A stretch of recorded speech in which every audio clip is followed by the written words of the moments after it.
Yeah. Welcome to the take, guys, where we're just gonna take it all.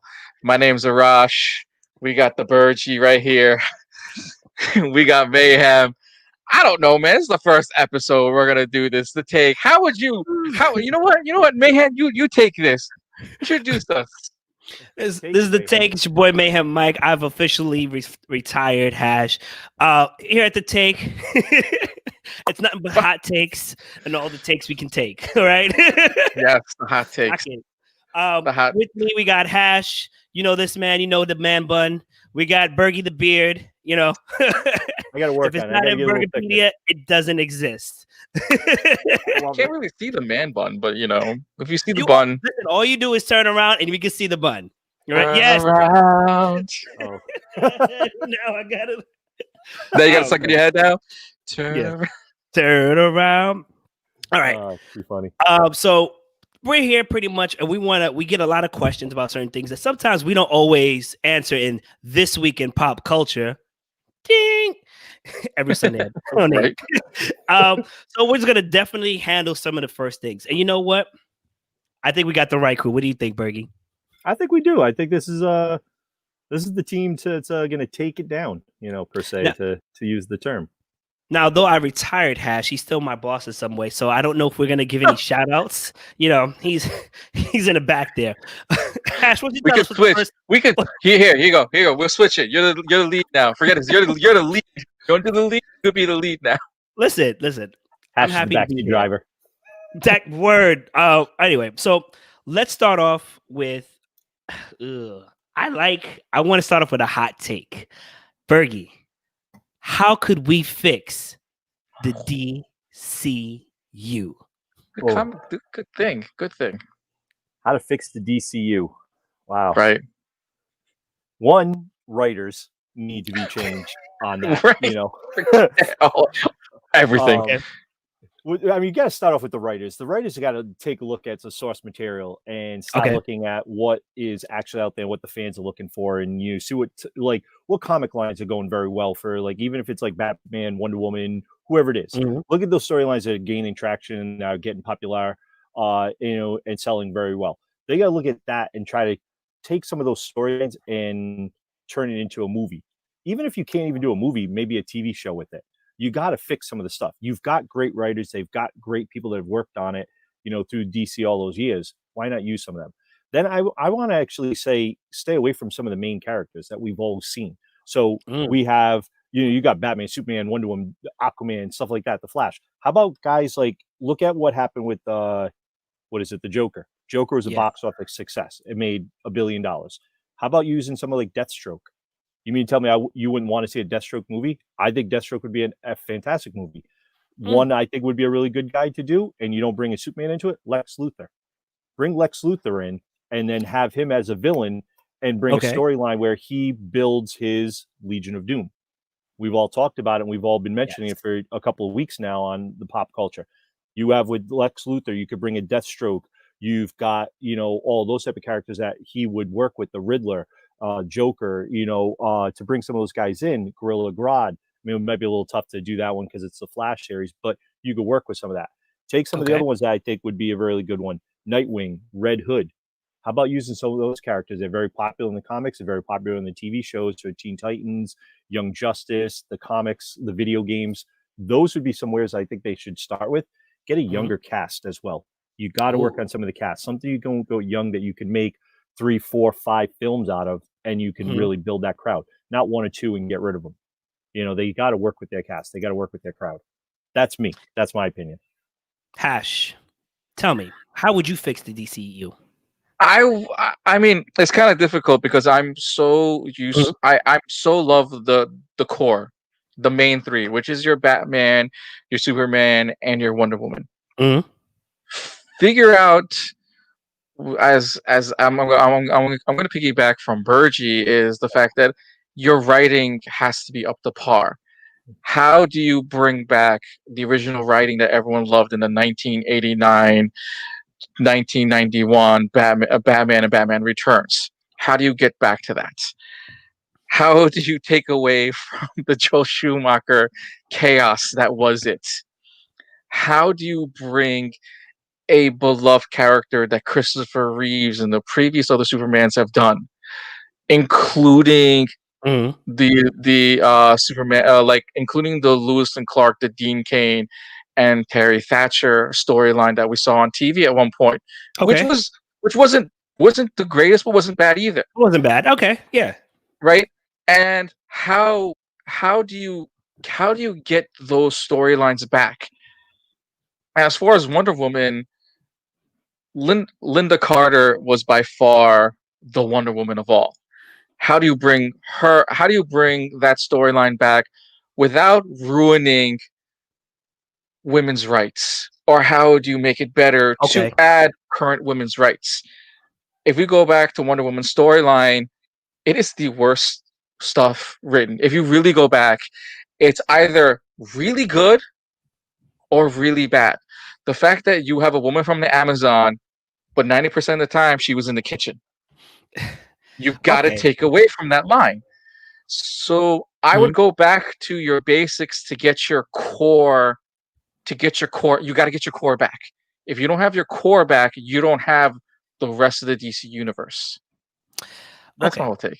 Okay. So as I fix my eyebrow at your suggestions, listen, I think it's clear that everybody here has the same opinion. We need to rebuke the writers, and start fresh. Now, one thing Bergy talked about that I made a note for him is we're also getting tired of the same story, of the same people, right?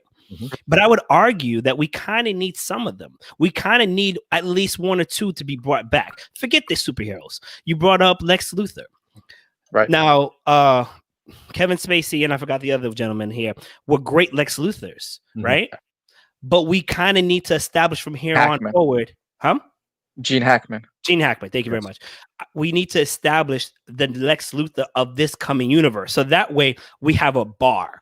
And that's what they really need, is a bar, right? Because even Marvel's bar was the first Superman movie, right? That's what they did. Okay. Yep. But aren't we kind of tired? Aren't we kind of tired of the same stories? I mean, Son of Batman hasn't been told, but if we were to do a Red Hood story, I mean, we just saw it on the TV. Shameless promotion right there. On the TV with DC Animated, right? Yep. Yeah. Great. Was it Joe DiMaggio was Joker, if I'm not mistaken? Great cast. Great film. But are we tired of seeing it? Bergy, what do you think? I think we're tired of seeing the same storylines. How many more times can you show Batman battling, the Joker, Batman battling the Riddler, Batman battling Catwoman? It's the same story. We just swap up the eras and the time frame of it or something like that. I mean, don't get me wrong. Heath Ledger, his take on the Joker is very iconic, and it's one of the best out there. I like Nicholson. I think Nicholson's number one, but his Joker is iconic and number two. Now you have what's his name there? I can't think of his name for the life of me. Did the Joker in the movie? Fantastic. Jack Nicholson? No, the new one. It was Jared Leto? Yeah, no, not Jared Leto. Joaquin Phoenix? Joaquin Phoenix. Okay. Phenomenal. But do I need to see Batman versus Joker again? But that's the problem. That's what they keep doing. They keep going with the same, villain. Here's a good guy. Here's the villain. Spider-Man, at least, thank God we didn't get like they did the two new ones. He had Vulture. You made Vulture, which was a BC villain, to an A-notch villain, and you did him right. So we didn't have to go with the old topic of Green Goblin. We didn't have to go with Doc Ock. His two most famous ones that he battles with. He went Vulture. And then the second one was Mysterio. Like, whoever thought Mysterio was going to be that badass of a villain to have the same stage with Spider-Man at the same time and be up there with, Green Goblin, Doc Ock, those guys. Like, phenomenal. They could do that, I think, with Batman if they did some of his other villains and maybe get it going. Like, I would like to see the Riddler done right if you're going to do a new story with Batman. Or do a new Catwoman story, or something like that. Get one of his B villains and try to improve on that story. I bet you money there's a bunch of them out there that can be done correctly if you're going to stick with the top three, and that's all they do. So, Bergy, okay.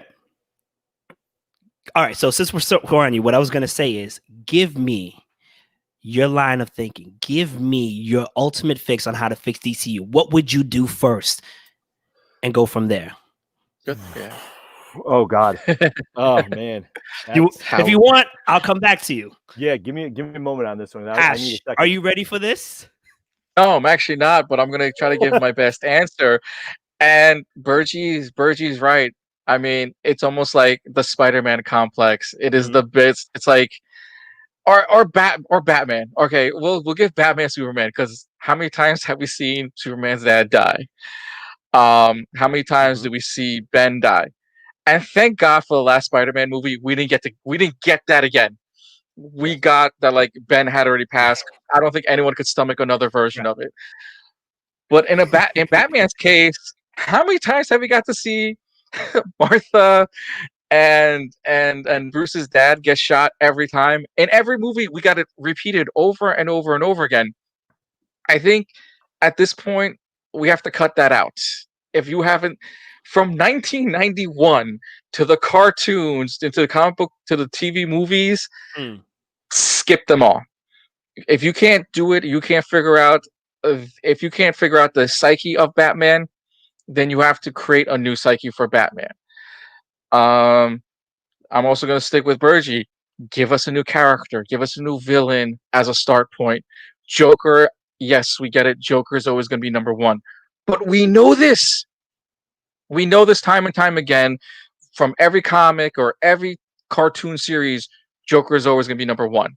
Okay. Superman, I guess we got it. We repeated Zod, and we repeated Lex Luthor. Why not start off with a different villain? I guess the thing would have to be is, what is that C-list, D-list villain that you could put as a number one person and kind of make him work to the point where, in a Spider-Man sense, who is your Sinister Six to fight off the Justice League? The Legion of So Doom? how do you pick your 5 main villains and stick with it with a good storyline? So this is all storyline. Okay. I'm gonna throw you out in the wolves real quick. This is throw you something, a nice little frisbee, ultimate frisbee. Okay, I'm gonna throw you ultimate frisbee. Check this out. Here's how I would fix the DCU right now, right? Because I know I haven't spoken. You use the Flash. All you would have to do is have him create a Flashpoint event where he messes up, but then he goes back. But when he goes back, it changes everything. It's like Batman versus Superman. It's like Man of Steel to an extent. It's like Justice League did not happen. Even Wonder Woman to an extent. And now we start off fresh. Aquaman didn't happen now? Oh, yeah, Aquaman didn't happen either. Aquaman didn't happen.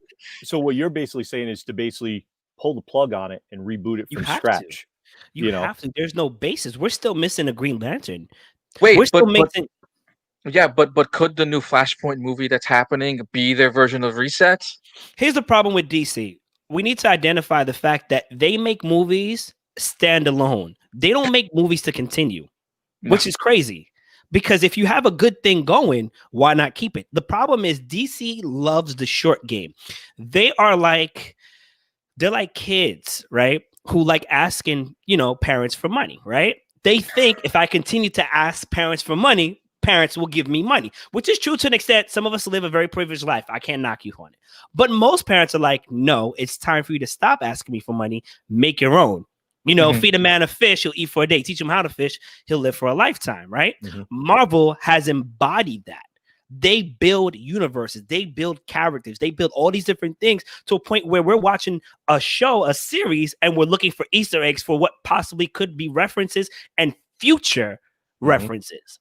Yep. DC is like, hey, remember the Reverse Flash? Right. Wait for the Snyder Cut. Hot take. Snyder fans, where are you guys right now? Emotionally, where are you guys right now? Right. This Snyder Cut was on HBO. You missed it. It said it's on its way, and now it's a 4-hour movie, and it still hasn't hit the presses. What's going on? Right. Call me 888 Kill Snyder. 888 Snyder fix we're the working. DCU. We're working on a 1-800 number or a We're number working- you guys can call in for those questions. I don't know. I'm kind of picky on half you guys. I'm afraid that we'll have the one caller is going to waste their time. But that's a different story. 888 the take. 888, yeah, 888 That the take. works. But don't It take. actually would be really good. But okay, we need the flashpoint to reset everything. Otherwise, we're fishing. Unless we have a crisis event. And I feel like not enough characters are introduced, not enough powers have been established for crisis event. Make a public statement, DC. Hire back Ray Fisher for Cyborg, okay? Because when it comes to technological people, there are only 3 of them. There's only Cyborg, Blue Beetle. Which and you know what? Good. Which hasn't been introduced yet. Titan still hasn't introduced the rest of their cast that they haven't fit in. And the third person is Batwing, who's supposedly Batman in the future, but we'll go into that, right? Right. I mean, sure, they can think of other characters, but these are the most popular now characters. So if we have an infinite crisis event or just a crisis event altogether, with what characters? They could barely handle Steppenwolf, you know? So you need a Flash mess up. You need a Flash mistake. Bergy, I'm coming to you, baby. I gave you enough time. How are we fixing the DCU? 2 plus 2, 1-800 to take. I agree with you with the Flashpoint. I really do, because I think that's what because you saw in the animated series, basically Flash is going back and basically resetting the whole timeline in the animation series. So I guess having Flash something, does he screw something up himself, or is it something that gets screwed up and then they're like, Flash, you got to go back, you got to reset this, and then he goes back in time, comes back to the future, but Batman's not Ben Affleck. Batman is somebody totally else, you know, and we do that storyline. Like, I think it could work. It's just, wow, man, to do it. How do you?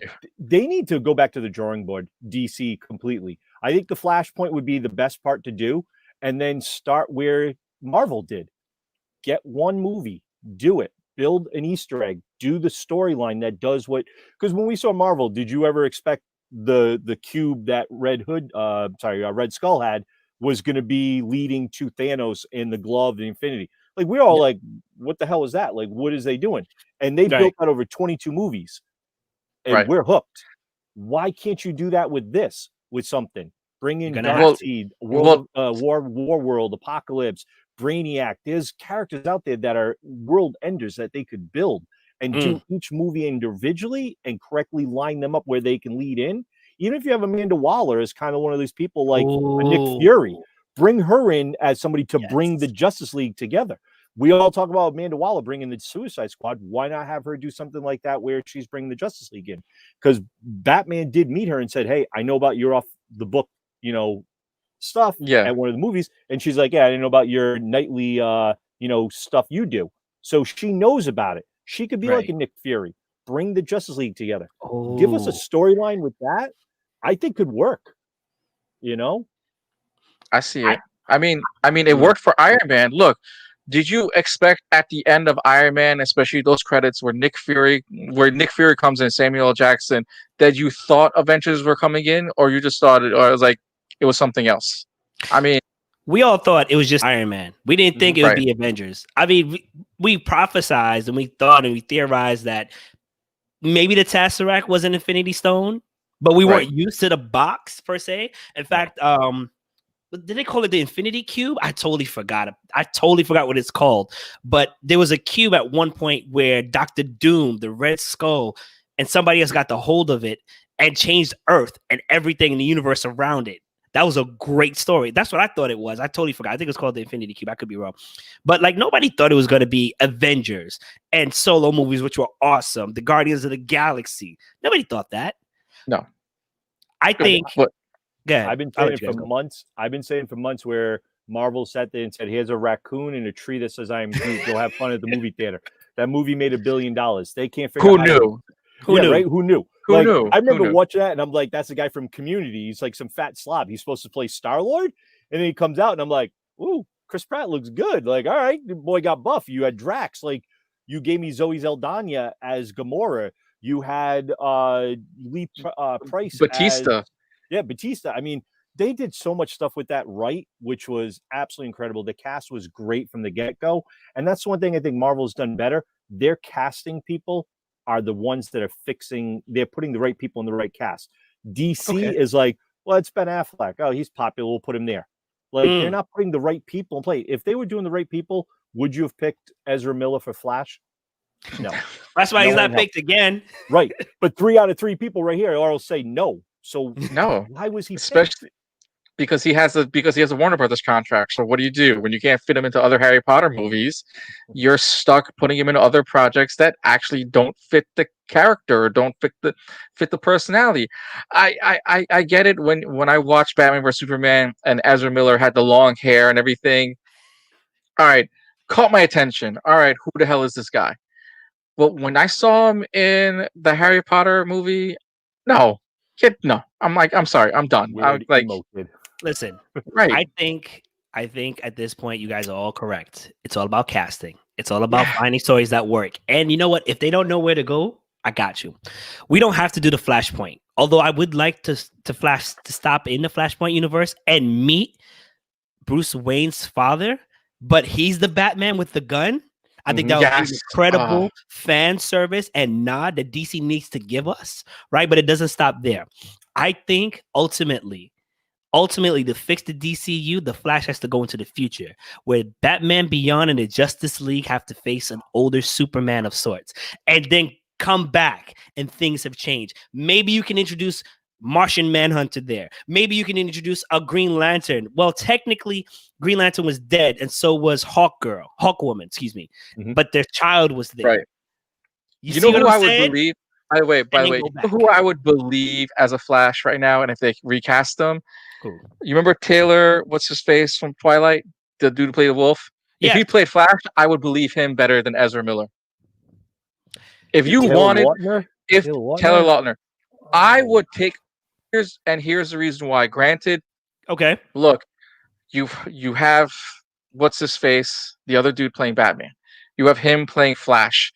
They are on that Warner Brother is still back. This is the Twilight cast. Don't correct me if I'm wrong.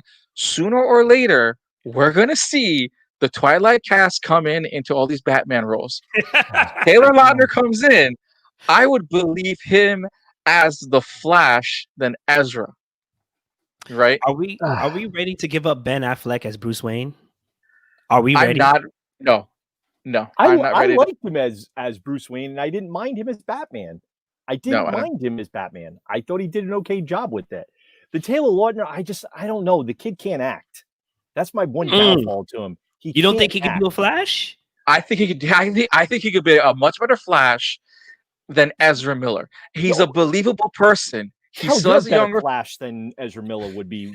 He's a better Flash than I'm like. Okay, he's a better Flash. Give me a black Flash for once, all right? Give me a black Flash. All right now. All right. But change it up. If you're gonna change it up, I think almost like to play somebody as the Flash, you need someone that's almost quick-witted and can come with the quips. Okay. Because Barry Allen's like that. I think like Ryan Reynolds perfectly cast for Deadpool. You need someone that could be quick-witted with like those things. Me personally, back in the day before he got a little older, I would have liked the kid Sean William Scott, who was Stifler. Like I liked him. Like I like Stifler. Could he have played a Flash like a Barry Allen? I think he could. No, he could play Green Arrow. No, I think he played better Green Arrow. I think he would have played a better Wally. I think he would have played definitely be a better Wally. Yeah, Wally West for sure. Okay, Guy Gardner. Now he could probably play a Guy Gardner. I would like to see him. You know, he could play that role. I mean, Guy Gardner's supposed to also be Irish, so I'm not sure where Sean William Scott's there, but you know, acting, it's not bad. It works. Doesn't matter. Listen, what you guys got to understand is, okay, so I'm going to have our listeners definitely comment on the actors and actresses you think can replace the current DCU as just the main team. That includes Martian Manhunter. That includes our boy Green Lantern. All right? Right. Even in the future, maybe we can get a female Green Lantern. They come back to that, right? So that could be a nod toward them. Mm-hmm. I need Superman to still be the Boy Scout. Unfortunately, it's got to be Henry Cavill. I say unfortunately only because it seems like he's been written out of contract for that, and that sucks on them, you know, because they're gonna. But we want Henry Cavill. Bring him back. I believe him. Let him come back. He did a fantastic I believe job. we're gonna need to switch out Bruce Wayne. I believe we need to switch out Bruce Wayne. I'm waiting to see how the Batman does with Robert Pattinson, because who knows, that could be our Batman, that he could be the bar. Honestly, so you're waiting to see how this Batman movie does, to see right. who do we like better, because technically they're both under contract. They're still they technically have Warner Brothers is weird right now. They have 2 movie Batmans, and I believe they now have 2 or 3 TV Batmans or TV Bruce Waynes. We'll say they're capitalized on short money. They're not thinking that long term. Nope. And they're not. Okay, so the funny thing is, it's Marvel's playing chess and DC's playing checkers. That's what it is. There you go. There you go. All right. So we got the first 2, the big 3. Gal Gadot, I believe, is still in contract, and I am still willing to put her on the big screen, but I need more acting from her, and I need better stories. It's not like it's not out there, and it's not like it's not possible. How about Aquaman? Aquaman is still Jason Momoa is still Aquaman. I'm willing to take that. I think he's charismatic enough to be Jason, to be Aquaman. And you know what? To go from an energetic, comedic kind of guy to a jerkwad as Aquaman generally is, I'm willing to see that transition. I'm willing to see it. You know what I'm saying? I think he might be able to put. The man was literally a conqueror in the Game of Thrones series. Come on. He barely spoke what we understood as the universal tongue. Let's do it. But didn't he survive 1 or 2 seasons and then eventually got killed anyway? I mean, it doesn't matter. His impact will forever be there. Okay. I'm sorry. If you watched it, you know he was there. Okay. So we get Martian Manhunter. I need him to be a black man. I'm sorry. I said it. All right. Definitely. Stick to the comics. Yep. Flash and Green Lantern. I believe after he comes back to the future, from the future, they meet. And they need to be a buddy system, because that's what sold for DC back in the day. Right. They were buddy. Now, here's the thing. Here's the problem I have with this. Even with Batman movies, there's always that one comedic relief that isn't necessary or is overplayed. You understand? Generally, it's Nightwing. You know what I'm saying? And I'm like, Nightwing is cool, but he's not that funny. I need Nightwing's a little serious. Right. He is a lot of serious, especially when dealing with Batman, because he wants to step out of his shadow. You know what I'm saying? So we come back, we come back, and it's Green Lantern and the Flash. They could be jokey, but they need to be serious as well. Because Hal Jordan ain't no punk, and he's not comedic all the time. Because comedic would be Booster Gold, but we haven't introduced him yet.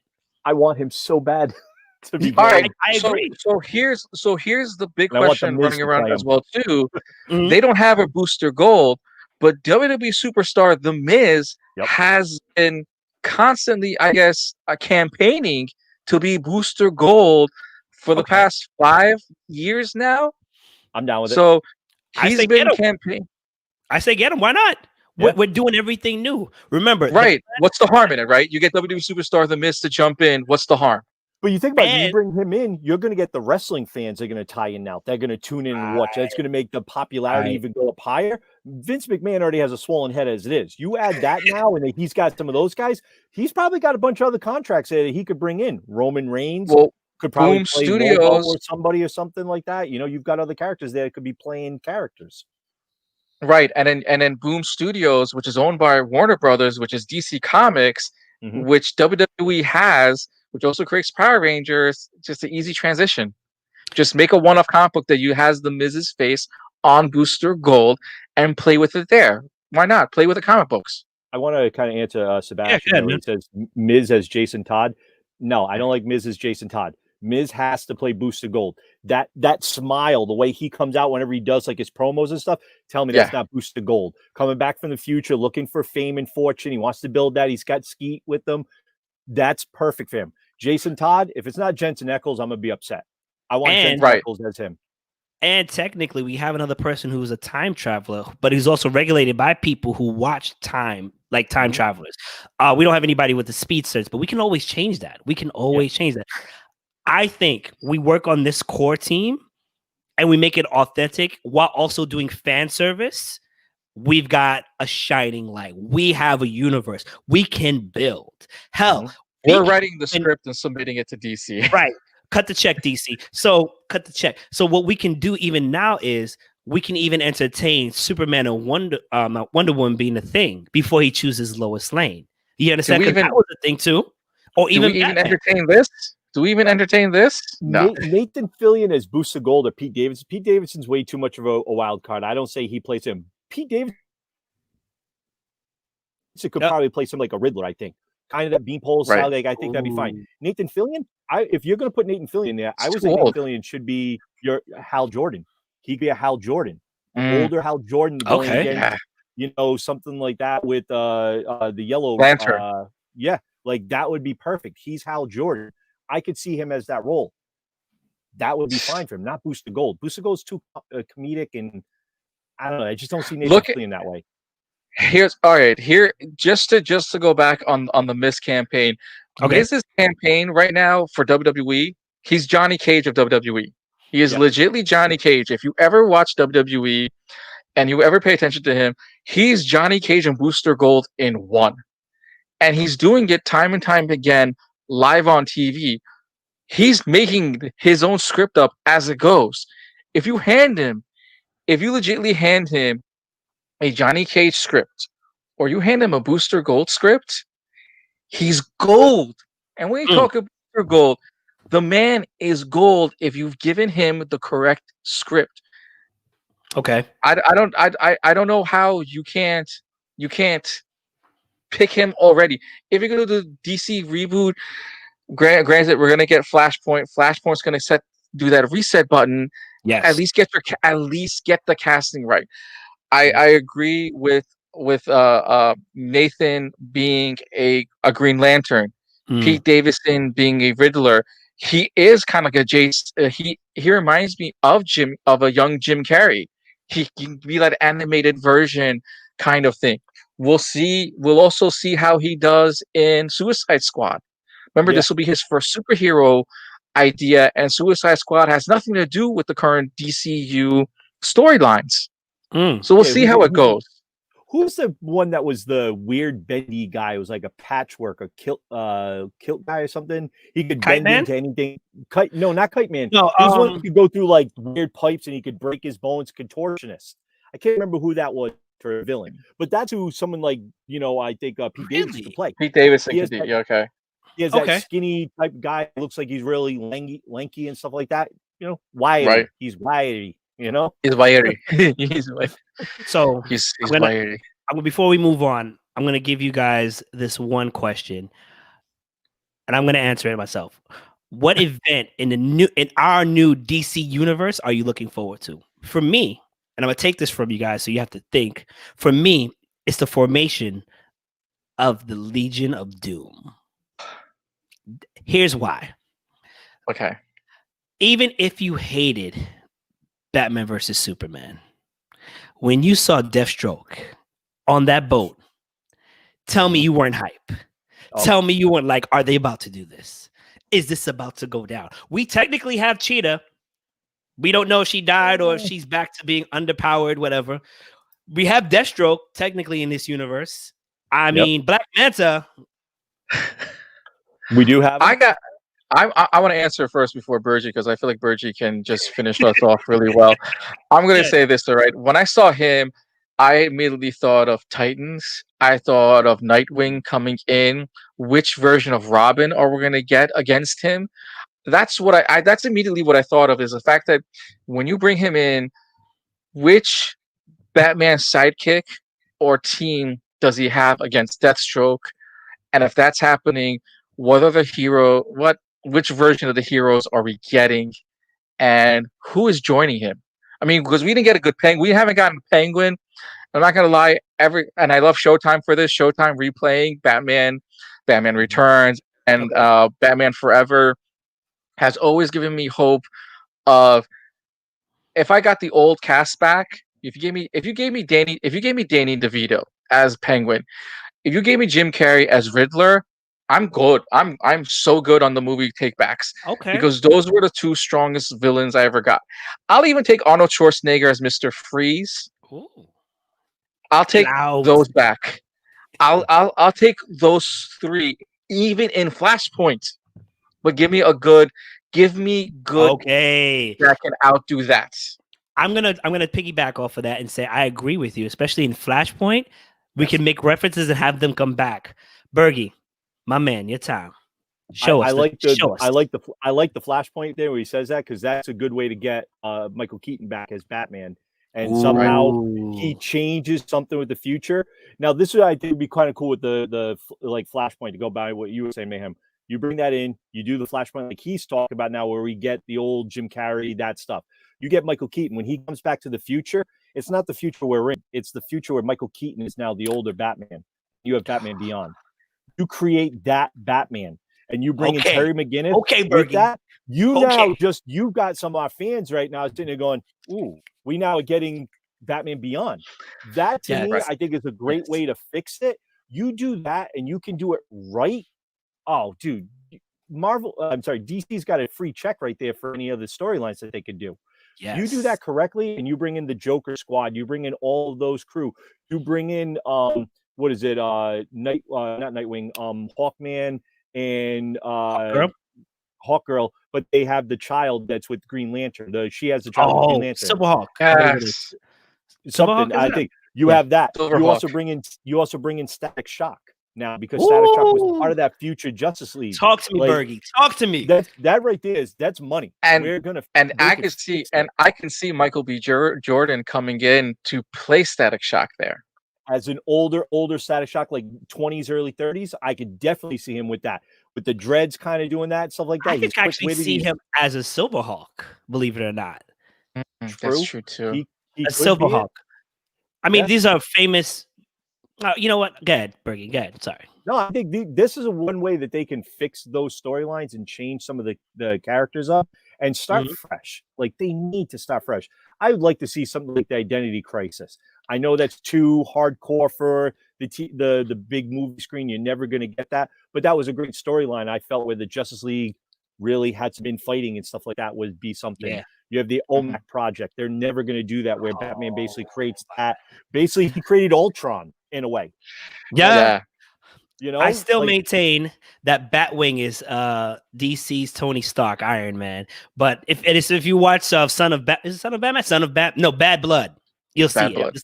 You'll see exactly what I'm saying. Good character. Are we interested in seeing Tower of Babel in theaters? If we get what if we get an established cast? You have to have the cast, I think, ahead of time. Cast would have to be set up ahead of time. You can't just go into that with that storyline, because not a lot of people read that comic and that storyline, and you're going to go into it unless you've got the right cast and they're kind of established. That's a hit or miss, I think, with that. Yeah. Okay. It's almost like you have to go. Yeah, you have to stick to your guns. Marvel did very good on creating Batman the animated series and X-Men the animated series and going beyond that. Batman created, like DC did their animated series and did very well when it came to Justice League and Batman the animated series and Batman Beyond. Stick to that. That worked. Okay. Don't fix, like, it's almost like you're trying to fix Humpty Dumpty, and Humpty Dumpty's been broken. And DC, I'm sorry, doesn't DC own Humpty Dumpty? But DC owns Humpty Dumpty, and they're still breaking his butt. Okay. Last question before we move on. Make it short, make it sweet for me.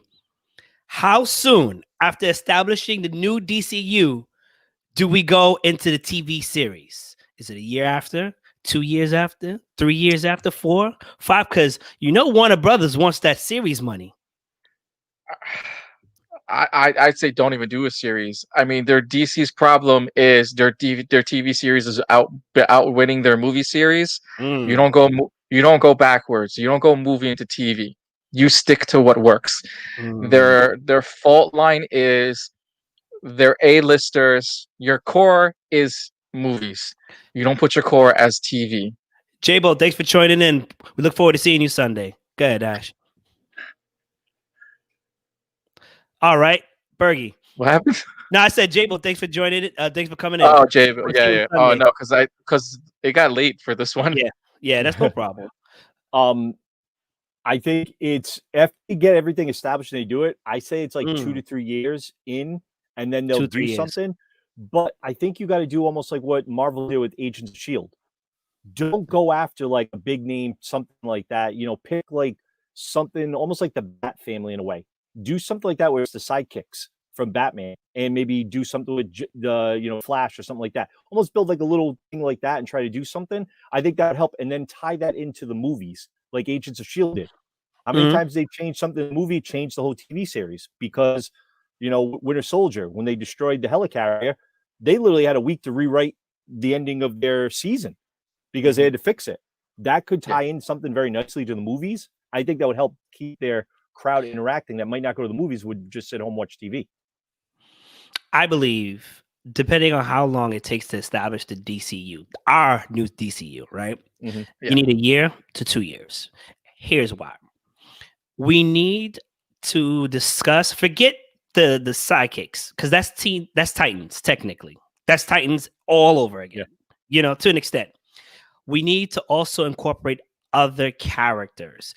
And through the TV series, maybe we can make it a thing. At the end of every season, we get a new character that's needed, like John Constantine. And then once you see John Constantine in the series, maybe we'll use him again, but you're going to see him in the movie theater. You just don't know what movie. Or whatever movie seems to make sense. Yeah. Swamp Thing. You're going to see him in the movie. You just don't know when. We're going with the Marvel approach. You're literally this sounds like the Marvel approach, but you forget that DC has created 2 universes already, and they've said it that they now have 2 universes. They need to X-nay, because here's the thing about the 2 universes. The 2 universes, if they exist, they need to be able to use the characters, and the correct iterations are needed. Not in, I need the Joker to be a twin, and that wasn't really the Joker, and Gazaga, like from Emperor's New Groove. So, stick to the characters, stick to the, okay, cool. Not every Joker is going to be funny, because there's the mob Joker there that exists. You know what I'm saying? That was more sadistic. All right, cool. If you're going to use that in the DCU series, then we're going to use XYZ. You need to make it connect, because fans will not watch garbage aflame. They won't watch it. We're not going to watch it. We'll watch it, if anything, to dish it and say no, but we're not going to come in swarms. We're not going to talk about it. Yeah, give us the 30-minute draw to the fact that when you make a 2-hour, 3-hour movie, we're excited for the 2 or 3 hour movie of this amazing fight battle scene, sort of, right? And that's another thing. The series doesn't have to be long.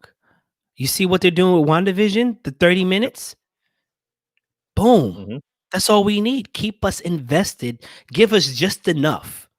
And be like the Attack on Titans and Game of Thrones, where it's like you answer questions that were asked already, but then you leave us with more questions with the answers. And we think we know. Ladies and gentlemen, cut the check. We fixed DCU. Bergy, talk to me. I was going to say, you think about that same thing with Marvel's done it with some of their movies. You've already seen the movie, and at the end of the movie you get that like little snippet, something in the trailer, I'm sorry, the exit that can lead to another movie or something else, and we talk about that, and they dissect. It could be 4 lines, and we're dissecting that. We left more questions than we had answers. DC could do the same thing. It would definitely improve their stock. Look, there's a reason why Disney has gone up in stock, but I want to answer Sebastian's comment with how we feel about the Snyder Cut, which we already answered before. It's hot to my, probably I'll say to everyone else, it's going to be hot garbage. There's no fixing a mess. Just toss it. Just restart the whole entire thing. You're saving your actors that are already out. Yeah. Listen, Sebastian, we have a hotline, 1-800 to take. Call us. Let us know how you're doing. Let us know how you feel. It still hasn't come out, but we are. Let us know. Let us know if you're going to use the same comments or the same stuff back, so we can be on your show instead. So, sorry, I did call you. No. Anyway, so he's a whole fool. He's a whole fool. What? All right, we're gonna move. We're going to move on, and I'm just gonna say, if anyhow I get picked up from DC, believe when I do my Flashpoint movie, you're gonna have to stay until the very end. I'm gonna make it so that it ends, and then you don't think there's no cut scene, no ending scene, and then boom, Michael Keaton, Batman again, or something. I'm gonna make you wait for it. But anyway, speaking of waiting, let's talk about some of the up and coming movies. Are we excited? Are we excited collectively? Collectively, yes. Collectively, yes. But here's the kicker. Original dates that we have are now changed. movies that we were looking forward to. Like, for example, all right, I was totally looking forward to March being Morbius Day. I kind of get, and I don't kind of get that it being changed to October. I guess it seems like, I guess with June being Venom 2 comes out in June 25th. And then having Morbius come before Venom, it gives me two things. One, there's definitely a cutscene that has to deal with all of this. Okay. The cutscene it's gotta do with the credit scenes. Okay. There's no way in heck that they would change this unless there was a purpose to the cutscene. And it has to go with December's Spider-Man release. Okay. That's what I'm looking forward to. But I have the list for all of you Marvel geeks out there, which is basically Marvel because DC is just kind of out for. To be honest, what do you guys in DC land really looking forward to? Because we're gonna go here's the list, all right? We got Christmas, Snyder Cut for Christmas. Snyder Cut's supposed to be for March, and we don't even know if that's gonna be true again too, because that may change again. I thought Snyder Cut was May. Snyder Cut's May. Snyder Cut got May now. Okay, Snyder Cut's now May. We're for your DC fans out there. Sorry, but anyway, Black Widow, we know, changed this date. Now comes out on March 7th. Now we all know Morbius got changed from the March date to later. Venom 2 comes out June 25th. We have Morbius coming out on October 8th of this year. We also have Eternals coming out on November 5th. That's something I'm really looking forward to, how they're going to, I guess, tie in Thanos. If you guys don't know the storyline to that one, we will bring it up somewhere down the line. Shang-Chi, The Legend of the Ten Rings. Yes. Can't wait. That comes out on July 9th. Hopefully we get some Iron Fist into this. Hopefully the Iron Fist fix comes in. Hell yeah. We have Spider-Man for December, but not enough in the date yet. Then we have Doctor Strange and the Multitude of Madness coming out on March 25th of 2022, ladies and gentlemen. And then I guess, you guys have, the only thing you guys are looking forward to for DC is the Suicide Squad sequel, sort of. And that's supposed to be coming out on August 6th. The Suicide Squad really looks pretty decent. Like, you know what it is? It's the only thing they got. So the fact that you need one of us, and the reason why I say one of us, that you need a Marvel guy to save DC. The fact that you need James Gunn, and I get it, when Disney messed up and didn't do a full investigation, they fired James Gunn, then rehired him. Warner Brothers DC was smart to quickly hire James Gunn. Problem number 2 was you had your cast literally fighting to get him back because we all have those old tweets. Now every person, because of James Gunn, had to go back and to literally delete their beginning messages. And for some of us, that's like the biggest scroll to do, to find your beginning Facebook post, your beginning Instagram post, your beginning tweets, and to figure out if they were controversial enough. Because now the simple phrase of "ladies and gentlemen" is now controversial, and you have to delete those. Yeah, but here's the thing with that, Hash. If he didn't do it in the first place and thought that way and put it out there for social media, he wouldn't have had to do that. That's true too. Let me combat that, Bergy. Because, as a man of color, I hear that a lot. If you weren't doing anything wrong, you have nothing to fear, right? Right. Okay, cool. The problem is, it's not always what's said, it's what people think you're meaning behind what you said. It's like politics. If I said, people with beards are glorious, people without beards may be like, so what do you got against clean shaven people? What are you trying to say? What about people who can't grow, who are follically impaired, on their face? Here's the catch with that. You're not going to get fired. You're not going to get fired for that. You'd be surprised, depending on the context. You would hope that Disney wouldn't fire you for that, though. What he did say was very controversial and very... Agreed. I agree with you 100%. I agree with you. I'm just... Look at those college kids that do a tweet like in their high school days or something like that, and they put a tweet out that was very racist or something, and now college, like NFL teams are looking at that like, you put this out there, he's like, oh, I was a dumb kid. you still put it out there knowing that that could be something that would be used against you. Like, don't put it out there. Whether you are or aren't, you shouldn't put it out there in public for that. Because public opinion carries a lot of weight nowadays, horribly, no matter what.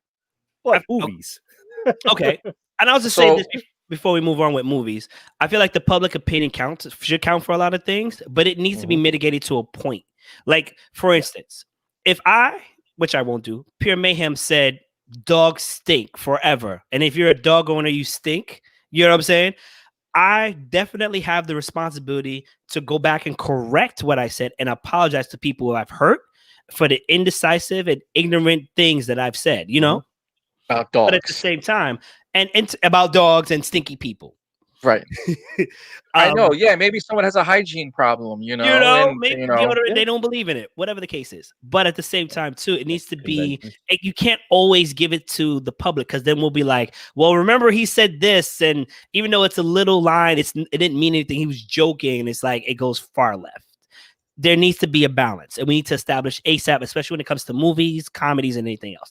That said, here's some movies I'm looking forward to. We're trying to get rich. I'm offended you counting too many checks. All right, Sebastian. I'll see you in court. Right? For people that don't know, I said that line originally on one of his shows on the Nerds That Around. It's a great episode. Maybe I'll post it up. But anyway, Shang-Chi, definitely. Show me, take my money. I'm actually looking forward, if it does come out this year, to Uncharted, because I want to see Tom kill it. You know, I don't want him to be defined only as Spider-Man. And I think he has the charisma, the acting chops. The man went toe-to-toe with Robert Downey Jr. People forget who Robert Downey Jr. is, especially with improv. So I'm looking forward to see him doing that. Halloween Kills. If you aren't a fan of Michael Myers and Halloween, I don't know. Have you been watching the right movies, especially the latest ones? And this is the last one, I believe, right? No, this is the last chapter. Halloween Kills, and then it's Halloween something else. There's another one. It's supposed to be 3. Okay. Yeah, 2 more coming out left. A Quiet Place 2. I heard somebody say The Quiet Place 2 was supposed to be a prequel. Yeah, it's supposed to be one movie. It says 2. Right. 1, 2. It's a sequel. It may have prequel elements to it. You know what I'm saying? It kind of tells me about people who don't necessarily watch the actual movie or care to. Like The Thing, which came out and it's a prequel. The people were like, oh, I don't understand. It's the same thing. Obviously, anyway, Coming to America 2. Come on. I'm hoping that's not going to be hot trash. I'm hoping too, but I don't think so. I don't think so. I think Eddie Murphy, who has been hidden from comedy for a while, he took a step back. Lots of stuff going on. I think he's ready to eat. I will say this because I have some insight on that movie, especially with the number 2, that when you have almost the original cast 100% back, that's gold. When you can have the original cast back, that's gold. Yeah. When you got that soul glow. Well, we'll see. We'll see if it's still glowing. I actually want to see Black Widow. Believe it or not. I know some people are about it. I want to see what they did, what they set up. I'm so interested in seeing that and how it all kind of comes. The Matrix or Black Widow? Give me Black Widow, because I still don't understand what's going on in the Matrix. Space Jam, but can we talk about Godzilla versus King Kong? Yes. Especially the little fight scene that we saw was enough to just go, all right. Don't release any more trailers. That's it. Right. That's it. See, you got it. Here's my problem with that, though. Godzilla is like as tall as the Empire State Building. Right. King Kong is only like. There's an explanation. No, there's an explanation. I know, but I'm hoping they explain it correctly and it does not look like. Wow, this is a really trickery with lighting here, because it just looks like it's a fly versus Look, I just hope we know that movie is not gonna be hot garbage, because they're gonna give us a quick little thing of how King Kong got to be the same height and got to be massive. Remember, we heard the story. He's still a young gorilla. To answer Sebastian and everything, because I really can tell someone doesn't read. Aliens is right now in the DC vault. What? Aliens been there. Yes, Aliens is currently in whatever Aliens movies come out is because of whatever contract it is. Disney has Aliens in the vault, meaning that they are not going to touch it yet. What their game plan is, we have discussed this actually during our show when Disney acquired the rights to this, that they are going to sit on it to build steam. They are going to build on the. They're gonna build on the, not a loom, but they want you to want it badly before Disney can just go, we're gonna get the right writers and people behind Aliens. Because don't forget, the last couple movies, they were garbage. How many Aliens vs Predators are we gonna get? We got the prequels, and the prequels didn't really give us up to where we want to be. I want to say two things about that. I don't think the movie needs a remake. If you watch the original with Kurt Russell and then you watch the one that came after, people said it was a remake. It was a prequel, actually. Doesn't need a remake at all. Aliens franchises, I'm a little scared for anybody to take that because nobody seems to be following the books. Another case of Star Wars. And if they did, it would be great. Okay. Because even Predators. Yeah. Okay. Actually, Predators was good. That's the second Predator movie. The Predator was trash. Mm-hmm. Wait, when they made the Super Predator Alien one that they did? Yeah, that one. That was trash. The second one where they picked up the different soldiers and different timelines and different eras. Yes. Yep, it's like a battle royale. Yeah. That was good. So I'm going to go back to my movie list. Candyman. Let me tell you something about Candyman you may not know. All right? And that deals with me particularly. I watched as a kid, I think I was 6 years old, maybe 7, all 3 Candyman. It may have been late. I was a young kid. I'm not giving the age. All 3 Candyman in one day with my dad. Back when Blockbuster, Bergy, Hollywood Video, and all these rental stores were actually letting you rent the movies, and you just had to be kind and rewind. I watched all 3. Scared my butt for weeks, but that is still my jammy jam, my pajama jam, okay? All right, I don't recognize Bloody Mary. I recognize Candyman. And let me tell you, on one of our co-hosts' show, they brought that up. It's coming back out again. I cannot wait. I hope they bring the original Candyman in just to feature because it's a new one. I hope they're lying to us. Also, that's another thing. I want to be that director. I want to be that guy that you hear these rumors of, and I'm like, nah, it doesn't happen. Look you straight in the face as it does happen on movie day. I want to be that guy. Yeah. I want to give you that fan service. But anyway, Candyman looks phenomenal. Jordan, you want to be the writer? Be the writer. Be a writer. We'll submit to DC. I got you. Got the Jordan Peele. You beautiful, beautiful man. You beautiful, beautiful man. The Conjuring. This looks like their best one yet. It looks like they went back to the first 2 formula and they're like, boom. You thought we were done. We milked you for a little bit. Boom. We got you. And it's based on true stories, supposedly. So I can't wait. It's not like they can't mess it up. And the last one is Kingsman. Nah, I lied. It's 007 and No Time to Die. Let me tell you something. Daniel Craig. I'm sorry. You'll forever be just James Bond because you haven't done anything else that was just mind-worthy to me after your original Casino Royale. Okay. Cowboys and Aliens was trash. Anything beforehand, you're good. Huh? Did you watch Knives Out? Did you watch Knives Out? He was really good. Knives Out was good. Yeah, Knives Out was good. That's a good movie. I'm going to watch it again. I fell asleep. It was a long day. You know what? I'm going to blame it on fatigue and work. You know, I was out here way back then working out. You know what I'm saying? That's what I'm going to blame it on. Daniel Craig, you may hear an apology from me, okay? I'm going to hold it right here. Nonetheless, US 007 has been killing it. And on top of that, we're getting a black female 007 agent. Oh, you masochists. Yeah. Oh, you sexist people. You must forget, be in your feelings. Did you forget? Before we lost our other 2... Feelings. You heard, right? Before we lost our other 2 007s, that they made a statement saying that they made their commitment in the movie, meaning that we are going to get some original 007s. Listen, Have you watched the trailer for that? There is a scene where this young lady, okay, listen, you may be hyped about the other 007. I am hyped because I loved Sean. I liked Pierce Brosnan. I was okay with it. The storyline sucked, but Pierce Brosnan made a very convincing 007. Well, yeah, because that's what they were going off more gadgetry and all this other stuff. Yeah. His last movie with Halle Berry, I think it was his best, if you ask me. Mm-hmm. If you ask me, that's my personal you just want the BMW. Was it the BMW? Who doesn't want one of the cars? My God. The Pierce Brosnan version was the only one where one of the movies didn't have the Aston Martin, which upset a lot of people because BMW paid more money to have the X8 at the time, the X8 in the movie, which boosted sales. I got the sweet car to drive, but it sucked anyway. Listen, I like that movie because it began. First of all, we saw James Bond somewhat tortured.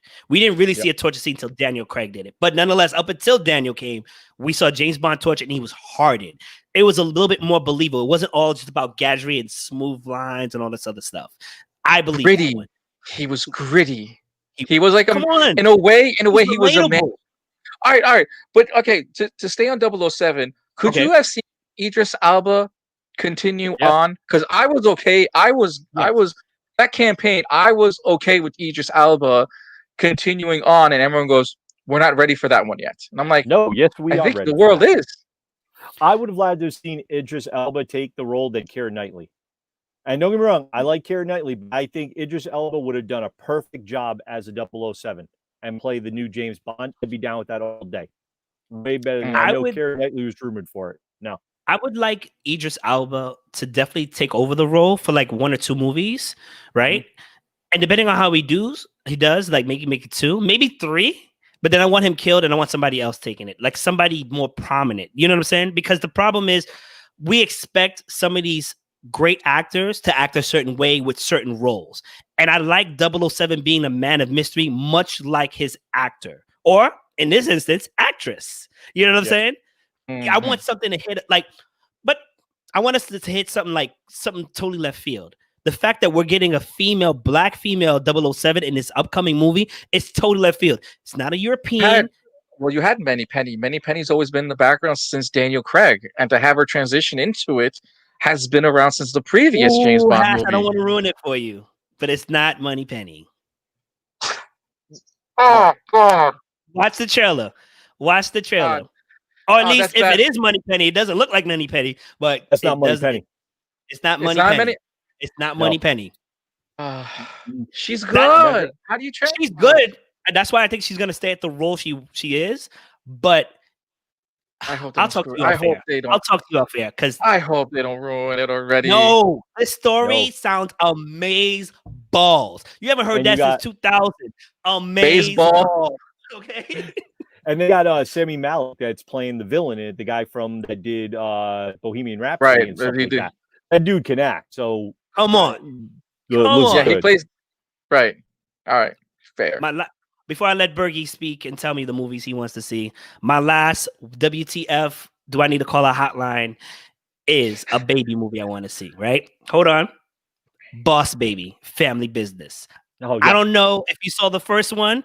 The first one was amazing. Alec Baldwin should do more voice animations, at least for this character, because he killed it. And the fact that they're going back and a believable story, take my money. I heard otherwise, but okay, that's a movie you're looking forward to. That's the last WTF coming up left field. Let's go, Bergy. Talk to me nice. Let's go. What you got for me? Oh, movies I'm looking forward to.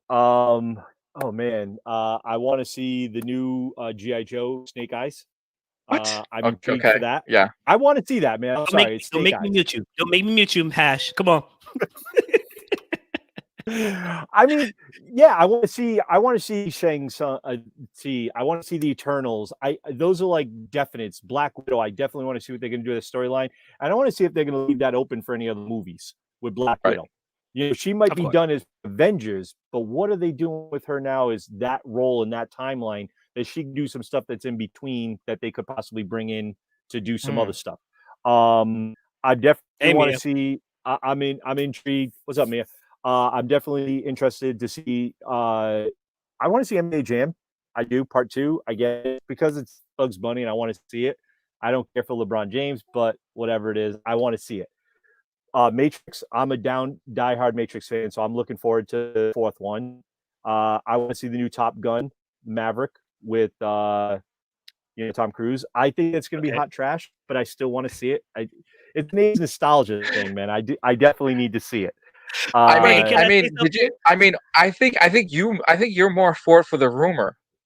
Bergy, you know what the rumor is, right? Rumor. No. The rumor is that's connected to Transformers. Same thing with G.I. Joe is. Oh so the thing is that the plane turns into a Transformer at the end or something. Yeah. Bergy, that would depress me if that does that. I'm gonna make a meme for you, and it's gonna be these guys pointing to this garbage bag on fire. And it's like, that garbage bag's got the need for speed. the hot trash. I love you all. Help us get to affiliate, and we will make the hot trash bag for the Twitch affiliates. Hell yeah. The one movie I'm definitely looking forward to, and I know you guys both mentioned it, Ghostbusters. Yes. Come on. Oh, Ghostbusters, that new movie looks absolutely fantastic. The trailer for it looked incredible. I can't wait to see what they're going to do with that movie, the storylines, and what they're going to do. I definitely want to see that. I'm looking forward to, obviously, Mortal Kombat. I am a Mortal Kombat fan. I have a feeling it's going to be trash, but I'm hoping it's not. Please don't give me Wonder Woman Part 2. Raya and the Last Dragon. Wait, we'll technically get any more. We'll technically get Mortal Kombat Part 3 then, if it's going to be hot trash. Oh, shoot. That's true. I mean, think about it. I know. Raya and the Last Dragon. I know it's a Disney animated one. That one I really like. I looked at the trailer. The trailer looked really cool for it. So that's something I definitely would like to see. Uncharted, I am definitely down with all day long because I like the fact that we're going to see him as a young Nathan Drake, which I'm all for. Uncharted is probably one of my favorite series of all time. Uncharted 2 is probably the best video game, I think, out of the entire series. I just don't like Mark Wahlberg being cast as Sully. I'm not down with him playing Sully. I think they were trying to get that comedic and not necessarily believable partnership that Robert Downey Jr. and Tom have on set, and have it transcribed into translate into the movies. And mark my words, if this movie does well, which I think it will, but if it does exceptionally well, we're going to get a Tomb Raider series. And it might be based off the latest Tomb Raider reiterations. But Mark, go ahead, Bergy, it's your turn. We already have the new Tomb Raider with the girl that did the mocap for it. That was trash. I don't recognize that. I'm sorry. I'm legally blind. They're coming out with part 2 for it, though. But I definitely think Uncharted, me personally. Want to know why? But just to answer Mayhem's thing, international box office sales. If a movie does really well, because remember, Wonder Woman got her nice things. Yeah, I know, but here's the thing: we like nice things too. But guess what? Our international sales is what's getting us the box office money that we need for sequels. Jesus Christ! All right, I know he's listening too. One other one I wanted to see, and I know it's rumored for later this year, The Hitman's Bodyguard, but it's part 2 with Ryan Reynolds and Samuel Jackson. Samuel Jackson coming back, and it's something to do with the wife. I guess now the wife is involved. Samuel Jackson's wife's involved, so I'm looking forward to that. First one, I thought the first one was hilarious with Ryan Reynolds. He's like, he's just going to tell me my stuff not better than his stuff, and like the way he did that, I love that movie. The way the two off each other, phenomenal. Did you hear the storyline? Did you hear how they really based it off of it as? No. It's literally Nick Fury and Deadpool. So it was basically like, if we're never going to get Nick Fury and Deadpool in one room, Nick Fury was a little twisted or old school, and then Ryan Reynolds will stay as Deadpool. Okay. All right. That's why it worked. All right. I can see that working in the future. The last movie I really am looking forward to is the new Sherlock Holmes one with it's coming out this year though? They're coming out this year. I gotta see it. November this year with Robert Downey Jr. I'm with you. I love those movies, man. He did a phenomenal job with those, and I like that series. mean, the Doolittle movie he did was trash. That's not good at all. Even though the voice cast in that, phenomenal, fantastic job with it. And I do like what you said with the Boss Baby. That cartoon movie I saw the trailer for, it looked hilarious. Alec Baldwin to me is like one of the greatest comedic actors for like just weird roles that he does. Sorry, yes, chocolate sweaty balls on Saturday Night Live. Tell me that's not. I don't care who you are. You watch that skit now, 30 years later, that skit still makes you laugh your butt off. It is hilarious. That skit is great. Like, those are movies I'm looking forward to. I know a couple of them might be a little bit trashy, but I kind of like those cheesy movies sometimes. You want to escape reality, you know? Right. And okay. see that. Sorry, right. sorry, May, we can't put up that comment. So if you can give us the PG version of it, that'd be so much better. Yeah. We understand. Yeah, we can't put it up. All right. So tell me about your movie disappointments. And you know what? I want you to take it to a level of why. I want you to be personal. And you know what? I'm going to give it to Hash first. Hash, close up, please. Thank you. My God. You want this one now? All right. My biggest movie disappointment of all time, we're going like this? Of all time? I guess of all time would be Batman and Robin. It is by far the biggest hot trash mess I can ever think of, to the point where I still can't to this day understand the close-up of the human body parts. If you got it from the first one, it didn't make sense. Joel Schumacher, and we got the second version. Why George Clooney could not do a Batman voice, still to this day makes me sad. Why we got ice version of those suits still makes me sad.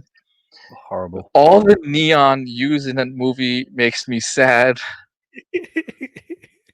I don't know, man. The soundtrack was good, except for everything. The lighting, the costume change, the background. It looked like a $20 million movie, and it looked like Joel Schumacher just couldn't give a damn afterwards. That's my hot garbage disappointment. I'm sorry, guys. Bergy, what movie disappointment do you want to talk to me about today? 1-800 to take. Call in.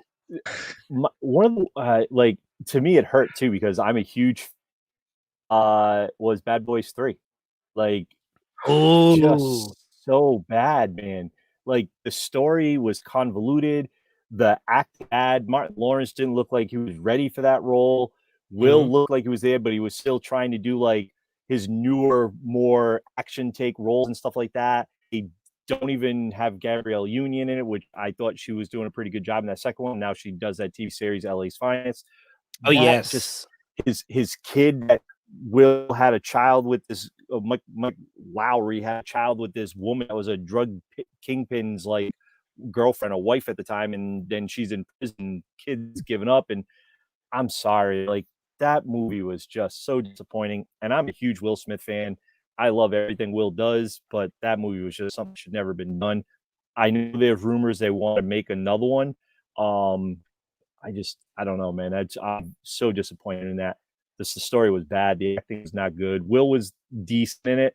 His kid was unbelievable. Like, this kid was basically like Captain America in a way, super soldier. You know, just, I don't know. I just didn't see it. The movie I thought was very bad. They could have done something better. That's just me. All right. I'm going to answer this with a two-parter. Okay. Thank you. I'm very sorry. Thank you for calling for the take. 1-800-888 the take. Avatar. Not, I mean, obviously M. Night Shyamalan. That okay, but Avatar with the blue people. Right, okay, Avatar, the James Cameron movie. Because you went Last Airbender, I would be like all day. I mean, still, but that goes without saying. That's textbook, right? Yeah.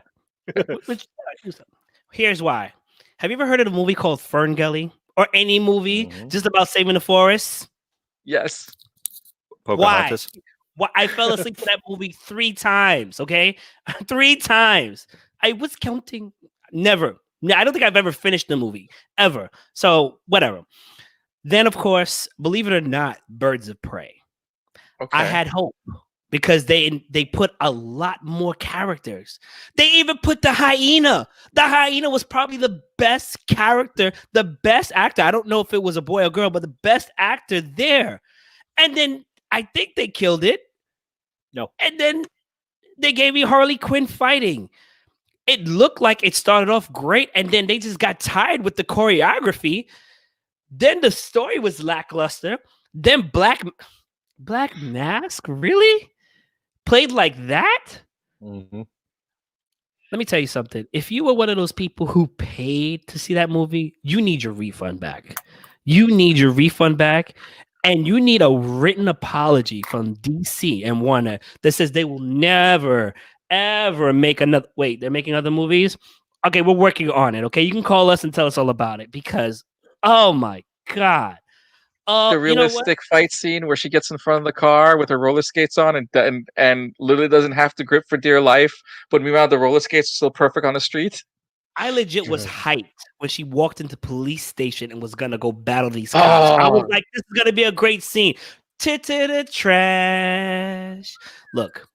I'm like, that's and all the crazy thing is, I think Margot Robbie is like Gal Gadot. They're not fully utilizing the actress for the character, which is crazy because Harley Quinn's character was a nobody until the animated series, and then she got her own comics, and she was featured in the mainstream. She's very popular. How did you mess up? That's her own cartoon, and she has a cartoon series. Yes, that's right. She still has a cartoon, which was also very popular too and very good. People talk good reviews. I think it got like 8 out of 10, mostly 8 or 9 out of 10. So it's just like, how did you mess that up? All you had to do was give us fans. All you had to do was open the door. Right? Answer your question. To answer your question, what is Harley Quinn doing with his villains? Is it not the C-list, D-list villains as her team, and it's working? I'm sorry. King Shark? Is DC screwing up their own thing? As you call Harley Quinn the movie the hot mess, their animated series, which is 100 times better, yes, is 100 winning. Hold on, hot take coming in. Bad Blood, okay, great movie. Can we just admit that Catherine Kane is an appropriational woman? Okay. In the movie, she literally says, just because I donned the suit doesn't mean I'm down for the cult. Why are you wearing the Batman suit then with the symbol? Turns out the reason why she even became Batwoman was because she got discharged from the military. She was out here drinking and drugging her life away with the sex. All the sex they don't show you. Kids today. And then she was about to get what it looks like to be killed and possibly and or raped in an alleyway. Guess who saved her? Batman. He held up his hand to help her up. She swats away. And he's like, "You're welcome." And then she goes, and from that day on, I said I'll never need his help again. But you put on his suit and you fight crime with them. But you don't want to join his cult? You appropriating son of a gun. You're like the people that say, I like this culture's culture. I like this culture's music and food and identity, but I don't want to be that culture. Catherine Kane in that movie is trash. Trash. Batwing is Iron Man. Come see me on it. 1-800 the take. Different number. 888 the take is for feelings. 1-800 the take. Shout the anger towards me. Come on. I'm consistent. You know, people are gonna actually try to dial in. If someone really tries to dial in that movie, like, let us know, please, because like these numbers don't. It's gonna be hilarious. Yes. Somebody's gonna be like, "Hi, did you guys set this website and phone number here? Like, would you stop sending people to us?" Yeah, we're talking about the hot trash you guys are talking about on the take. The need for speed.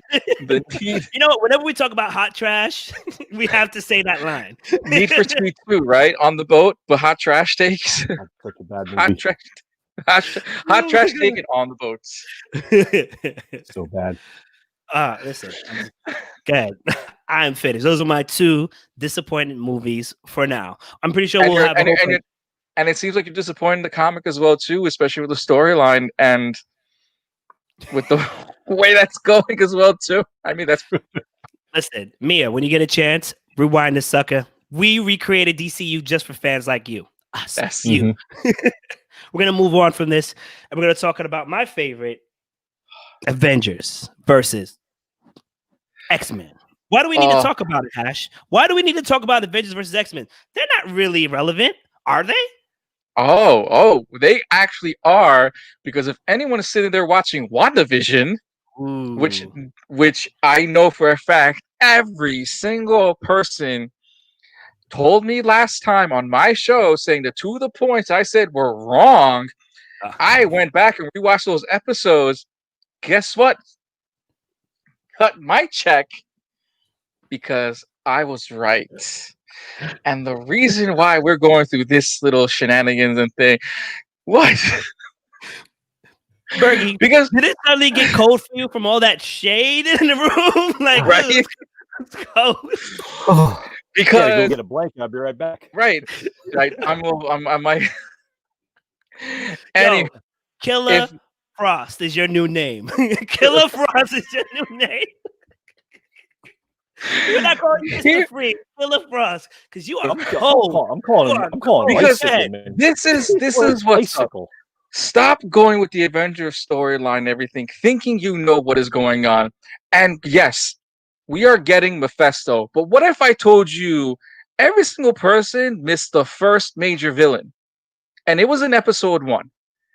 And this will lead into why Avengers versus X-Men is a crucial thing, and it has to do with Wanda, the biggest hero during all this. I like this one. I saw it.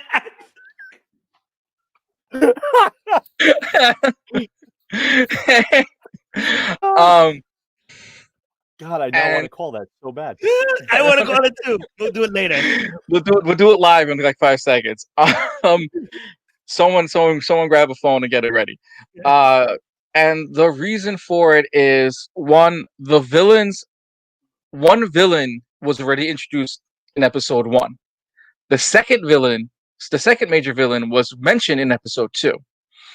And everyone's missing the DNA at the end of the credits, which this gentleman right here has mentioned twice last week on Sunday.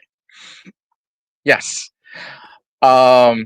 Everyone doesn't read that Wanda is the version of it, but ladies and gentlemen, with Wanda being in this, it means that the X-Men have already existed. The X-Men and mutants have been around because it goes back. Everyone missed the item 3. Everyone missed on the toaster. It said the Tony Stark 1000, which has a Spider-Man reference. Yep. Everyone forgets that this storyline isn't Wanda's storyline first. It's actually Vision's storyline. The house and everything. The kids are Wanda's, but also is Vision's. The storyline is going to get so hard and complex, which also goes into this man wanting a do-over of a certain storyline. This is your reset button. Cut Mayhem's check, because there are 3 points that I've mentioned. Cut Mayhem's check, because these 3 are happening. Ladies and gentlemen, the Phoenix Saga, or the Phoenix Force, is part of the Wanda series. This is why the Avengers versus X-Men is very, very crucial. But I want Bergy to jump on, because there's a lot of story that has to happen in order for us to get to that part, which introduces or brings back the X-Men or the mutants, because this also brings in Deadpool, which is now part of the MCU. And we also forget that Magneto's also been running around during this time. This also leaves Colossus and their new character, Negasonic Teenage Warhead, which are now part of the MCU. Go ahead, Bergy. Shout out to Hash for not killing me in the comments with all that code, and also for remembering what that girl's name was, because I did not remember at all. I did not remember. From the Deadpool movie? Yeah. If I could give you a star, I would. You got to start coming your way. Dude, did you not look at my Instagram where I have a picture with her and she's at my table at Comic-Con? I remember. I still didn't remember her name Bergy, take it away. Take it away before the clouds come for me. Take it away. Wait, you mean the Galactus cloud? The Galactus Galactus cloud? All right. So, am I talking about the way that the House of M is Go the ahead. way that that one? Right? So we're gonna do the House of M. So basically, what the Marvel version of what they're doing right now with WandaVision is basically the original House of M. So the House of M is in the comic line. It was back in 2005. It was about 8 series episodes from June through till September. And there's various spin-offs, mostly Avengers, X-Men, were most of the spin-offs. Basically what it is Scarlet Witch suffers from a mental breakdown, and she is sick, and she is at Genosha, which is the island that Magneto has gotten from the governments of the world to basically create it where mutants can have a home. In it, she's having mental breakdowns, and she is causing her alter reality, her reality changing powers to basically go off into the world. Professor Xavier is there trying to stop her, and he's doing as much as he can, but it's at the point where it's like, guys, I can't hold her in anymore. We got to do something and change something. So basically what it is she goes to change, and Quicksilver, her brother, basically tells her that she needs to change the world so everyone gets their perfect happiness, so she'll basically be okay and basically be alive. So she changes everything in the entire world, and everyone knows that everything is changed except for one person that notices that nothing is changed, and it's Wolverine, because his brain is basically just keeps resetting itself, and he sees that everything is false, and he can tell that the story is not the correct one. Like, he's an agent of S.H.I.E.L.D., and you got Spider-Man, who is married to Gwen Stacy, but he's a celebrity. Captain America is an old aging war veteran. So she basically warped everyone's vision to what she wanted, and she wanted it because she lost her children in a previous storyline. So she changes everything with the help of a woman named Lila Miller, who is trying to help the Homo sapiens, which is us normal people, not the Homo superior, which is the mutants. And she basically has the power where she talks to you and she touches you. She can basically convince you that what you're seeing now is not real. So that warps that storyline, and everyone goes back to basically go to Genosha to defeat her. And they bring in Professor X, they bring in Red Hulk, they bring in the Incredible Hulk, they bring in the entire storyline. Anybody that can remember, Colossus, everybody. The funny thing is, one person actually had died previous in the storyline, which was Hawkeye. And Hawkeye now is alive, but he doesn't know why he's alive, so he takes off. So they go to Genosha, they go there to stop her, and when they do, she battles everybody, and then Magneto figures out that Quicksilver is the one that changed this.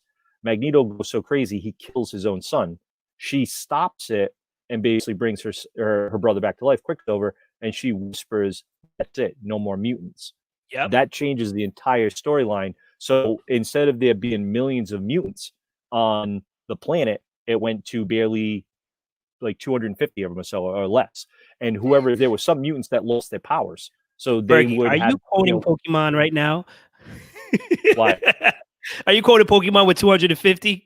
Are you quoting Pokemon with 250? No, the actual number. There's an actual number in the book series where I think it's like 244 or something. There's a number. It's like I thought it was 150. All right. I thought it was 244, but it's something. But that's all that's left in the world. And she, just by whispering, "No more mutants. No more mutants are born." People that were mutants now lost their power. So, and that was the way I think Marvel basically did that, to wipe out some basically useless characters. Yes. That is more. This basically reset their timeline, and they corrected stuff. There's also a lot of issues with it because of the Secret Invasion and stuff like that. It warped some stuff where it changed storylines for the future, but that was basically the main storyline of House of M. Phenomenal. Okay. And if you don't see a lot of those stories in WandaVision, like, guys, come on, seriously, read Wolverine comes back. I mean, I want the quick Wolverine coming back and being the agent of S.H.I.E.L.D., which pretty much put most of the X-Men as Avengers. So, and that was the other thing.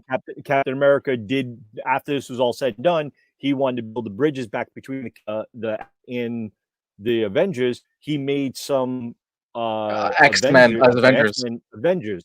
he made like Beast. I think it was Captain America, Wolverine, Beast. Wolverine.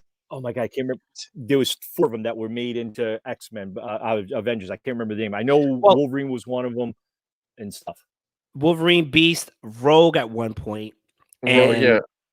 I can't remember the 4th one, but It's Rogue supposed to be Storm because Storm and Black Panther build a relationship. Yes. And there's the other storyline that was going to be in possibly the 3rd Black Panther movie. Sadly enough, we're never going to get that story.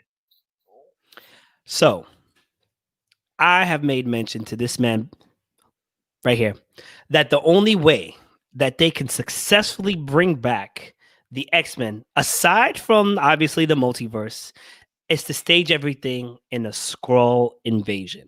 Okay, we have to be very careful about who we bring in. Wolverine is a go-to, but we don't have to focus on him. We have to bring back Cyclops. We have to bring back Storm. We have to bring back Jean, right? But we need new mutants. We need interesting mutants. And now we run into the problem of who we're going to bring into it for Magneto and Professor X. Is it the young versions or is it the old versions? We're doing a totally new recast. We cannot bring anyone back. At the same time, we can also bring back the Fantastic Four. And you're probably wondering, Mayhem, I've called those numbers, but I still need to ask you, how in the world can we bring back the Fantastic Four? I'm so glad you asked. The way space works, time travel is different. So they were stuck out in space doing whatever it was. They could have been stuck in the Annihilation dimension. You know, like it could have been so many different things, the Annihilation universe. And then we can even bring back Bergy's favorite. What's that, Bergy? What is the favorite? The Nova Corps. You heard that? I heard it. He believes in me. Yes. He believes in me. Which Nova Corps is the Nova Corps is a key element, especially during this time, going into the later storyline. Mm-hmm. What's so key about Nova is that Chris Evans is coming back. There's a reason for Chris Evans. There's a reason for whichever version of Captain America we're going to be. Even if he comes back playing old man Captain America, guess what? We get the original House of M storyline to come back in. What if during Ultron, the death of her brother, she could have easily said, this is why these cutscenes later in the movies are going to be very crucial. We don't know what's going to be happening in WandaVision. She could have said no more mutants and instead has the twins. We forget that she's going to have twins. Right. To kind of reset everything. We don't know, which is going to be true, which version of the X-Men we're going to get or which cast of the Fantastic Four we're going to get. Right. The first cast of both movies fits the current cast of Avengers. The new cast does not. Well, the new cast is young, but they have to be older. You would have to sit there and recast everything. Wolverine, yet again, just like the X-Men, becomes your number one asset. Not only does that become your number one asset, Captain America also becomes your number one asset in the storyline. Yep. They put the pieces back together. As far as your Professor X and Magneto, I would probably still go with Patrick Stewart would probably be coming back to play Professor X. Okay. You would have to get, the first Magneto because they are very crucial with the current storyline. Wanda resets the world to bringing the mutants back. Hash, I gotta stop you right here. You saying what's his name? James McAvoy as Professor X wouldn't cut it? If you bring in I forget the actor's name. The original guy who played Cyclops. Yeah. You bring in Jean Grey, which you have to. You literally have to bring in Jean Grey. If you're not bringing back Jean Grey, scratch that. Okay, we're talking about Nova Corps. Nova Corps comes in to tell the Avengers, and the Avengers tell the X-Men that the Phoenix Force is coming back. Meanwhile, you have 2 movies that have killed the Phoenix Force. WandaVision sets up for the Phoenix Force. Okay. You now have to introduce Hope Summers. Yes. Okay. Because of the Bourne. Okay. So WandaVision rebirths everything, becomes the birth of Hope Summers. And Hope Summers is the child of Cable. Yep. Reason why Cable is now in the MCU and Deadpool now becomes a crucial moment. Okay. If you don't have Deadpool as your main Wolverine, Cable's daughter, Hope Summers, comes in to set the new timeline, sort of. This will later somehow get into Kang the Conqueror, because I don't think they're going to put Kang the Conqueror all the way yet. This sets up the good 2 or 3 movie of you having Avengers versus X-Men leading into Secret Wars and other things. Okay.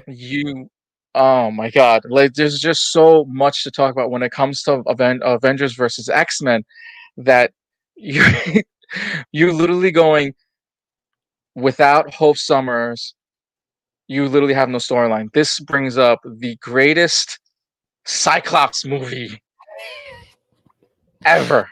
I Who do you mean, play to get White Queen? okay.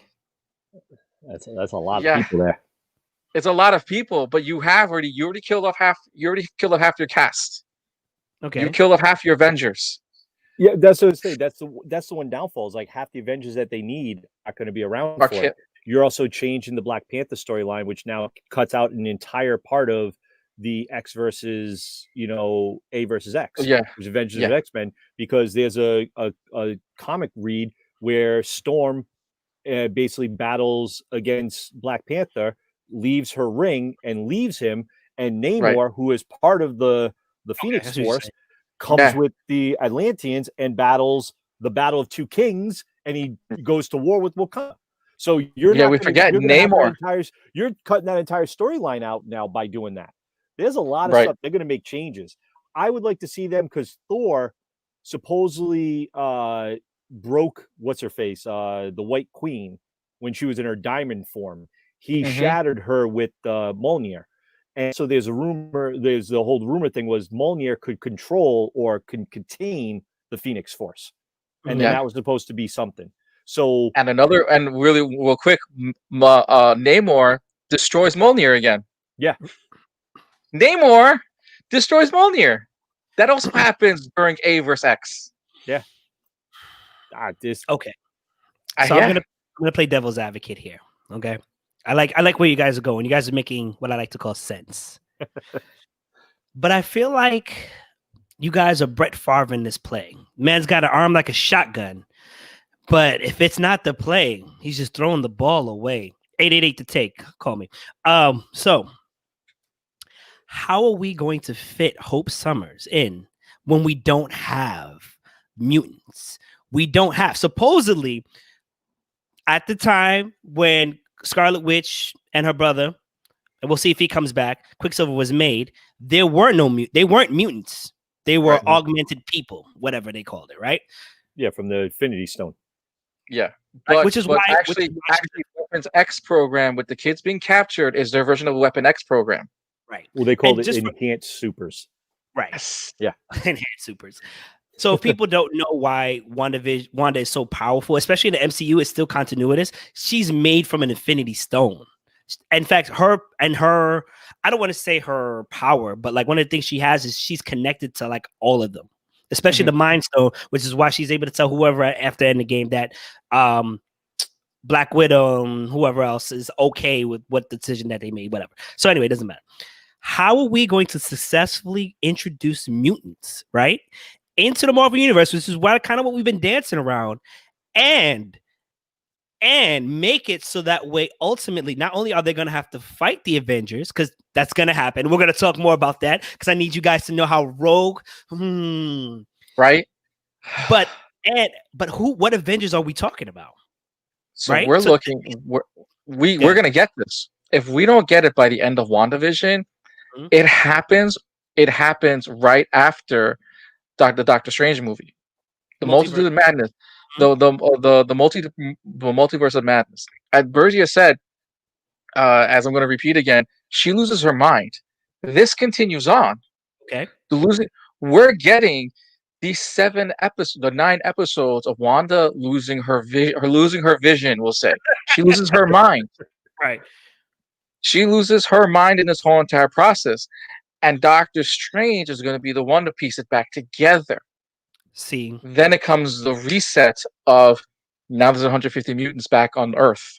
Well, you also got to So- figure the new Doctor Strange movie is called The Multiverse of Madness. We're introducing multiverse.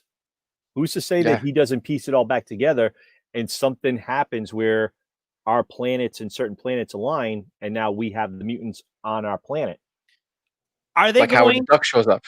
Are they going to kind of like just cover it up, kind of like or they're going to give us a backstory of these mutants? Because I look at, let's just say Mia right here, who says mutants eventually get their powers back. I like that. It's happened for sure. But if we were to introduce that into the MCU, that means they would have to existed beforehand. Why did we not know about it beforehand? Why wasn't there a Logan reference? See, this is the problem. And this is what I'm bringing to you. 888 The Take. Hash, let's go. Well, they kind of did. If you watched Endgame, there was a reference to "Is this everyone?" That's broad. That's broad. That could be Daredevil and Jessica Jones. But that could have been a Daredevil reference, Jessica Jones reference, Luke Cage, Iron Fist, those little ones, or maybe like Quake from Agents of S.H.I.E.L.D., like stuff like that. There were other ones there that could have been those references. And then he's like, hold on, Bergy. No. Hash, are you saying they're going to use that for mutants? They're not gonna jump back. Which we love about, they're not like DC. We're gonna go back and they're not gonna give you a cutscene for a previous one.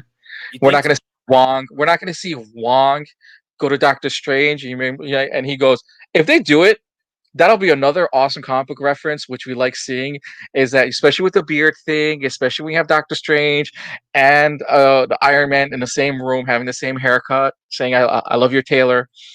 But if they do it, it'll be a Wong scene, and Doctor Strange probably going, "Do you remember the time when I said, 'Is this everyone?' And you said, 'Yeah.' It wasn't everyone. We're still missing a few people." If they do that, cut the check. Cut my check. Your thoughts, because I got a doozy for you both. I think them resetting the Wandaverse, and I think if they do something like that, and all of a sudden they're just in there because of something, I can just see Deadpool breaking the fourth wall and just looking at it like lazy writing, and that's it. And that's what that would be. Yeah, that would be lazy writing if they just did that. Right. I think the multiverse is going to include them all, but I don't know. Yeah, it's gonna be tough. I would say if you don't reset it with after Doctor Strange and Deadpool being right afterwards, by having Wolverine come in, by having an X-Man in the next Deadpool movie, or literally having Domino, whichever version of Domino that we're getting, of the having the X-Force built at that moment, not having a full X-Men team, but building the X-Force team, it's going to be hard because everything that the House of M and the Avengers vs. X-Men storyline is built on what happens to Wanda, and it's all about Wanda. Help me, Wanda. Help me, Wanda. The only one thing hold on, man, really quick. The one thing I do see as reason being is I don't think that the Fantastic Four wasn't part of this, and they're not going to explain it. Say they were part of it because you had a death ship show up in downtown New York. Baxter Building is in New York. Yeah, like how do they not show up for that? Reed Richards would not have seen this on some type of thing, so they're not part of this storyline. But future references, I think this multiverse is where they're going to come into play. That's how they're going to play. There's been rumors that the second snap also released so much force of power into the world, and that also could have created mutants. I know I've heard that storyline being bounced around. Technically, would be the third snap. Technically, Terrigen Mist kind of deal. They're kind of going with, okay. I see what you're saying. Yeah, right. Go ahead, Bergy. No, go. You go. No, I'm good. Here's my doozy for you both. I have to apologize. When I was on my ex-boss's show this week in pop culture this Sunday, I made reference to X2 being the best X-Men movie ever. It wasn't just the only one. There was another one. You might know of it, called Days of Future Past. The second one. If you don't know it, you need to see it. You need to ask somebody. Which edition? The Rogue edition, the first edition? Because remember, I have to come back to you. I like the Rogue edition. I do like the Rogue edition, but that's a different take. All right. So, how would they introduce Hope Summers? Because here's my. Because I see I'm asking a lot of questions and not answering them. Here's my answer to this. You have go ahead. No. You finish it. You have Hope or whoever go back to stop whatever event, just like Days of Future Past, that creates the mutants. And I believe you should have Hope Summers do it. So instead of mutants coming down, like say when Captain America is actually dead, because super soldier serum takes a long time. Now it resets everything. And now people have knowledge that they didn't have before. And it allows us to explain how mutants were there, kind of, but not really. So Multiverse of Madness doesn't fully explain it. And Shang-Chi might even touch on it. Eternals might reference it. But now you have a movie that makes it fully continuous. How do we bring back Hope Summers and make it a thing? I think you probably put the nail on the coffin a little bit, because we forget. Yeah, and I'm gonna say just a little bit. And here's my theory on it. Why? Go ahead. We have that. We have the X-Men reset. Okay. We have that Days of Futures Past, which kind of introduces the X-Men during the time of the First Class. Right. They can do that quick rewrite again. That during Days of Futures Past, the Avengers are dead, the mutants were born, and the Avengers never existed. Evolution. Okay. The evolution. Here's one thing we're also forgetting. Who is the most powerful telepathic person in the X-Men or in the mutant kind? That's Professor X. Professor X. It's Professor X, yeah. Professor X, if you think about it, what he was able to accomplish in the Days of Future Past, where he could mind from X-Men 3, people, from X-Men 3 into Days of Futures Past, he could control people and he can mind wipe you. Who's to say he didn't use Cerebro to basically keep themselves on the board? And now with Thanos come back and everything like that, and they talk about it. I know it's a lazy writing. It's an easy storyline that they could do. It's lazy writing, but they could do that where they can sit there and go, well, he used Cerebro to mind wipe everyone from us, from you guys, so you guys we're from existence. But we don't live. Right, but now we see what happened, and we can't be, off the grid anymore. We got to be part of the future or something, to save us. Well, why didn't you show up to fight Thanos? It's a weird introduction of how WandaVision is going to get. It's going to be a weird introduction of how WandaVision gets us there.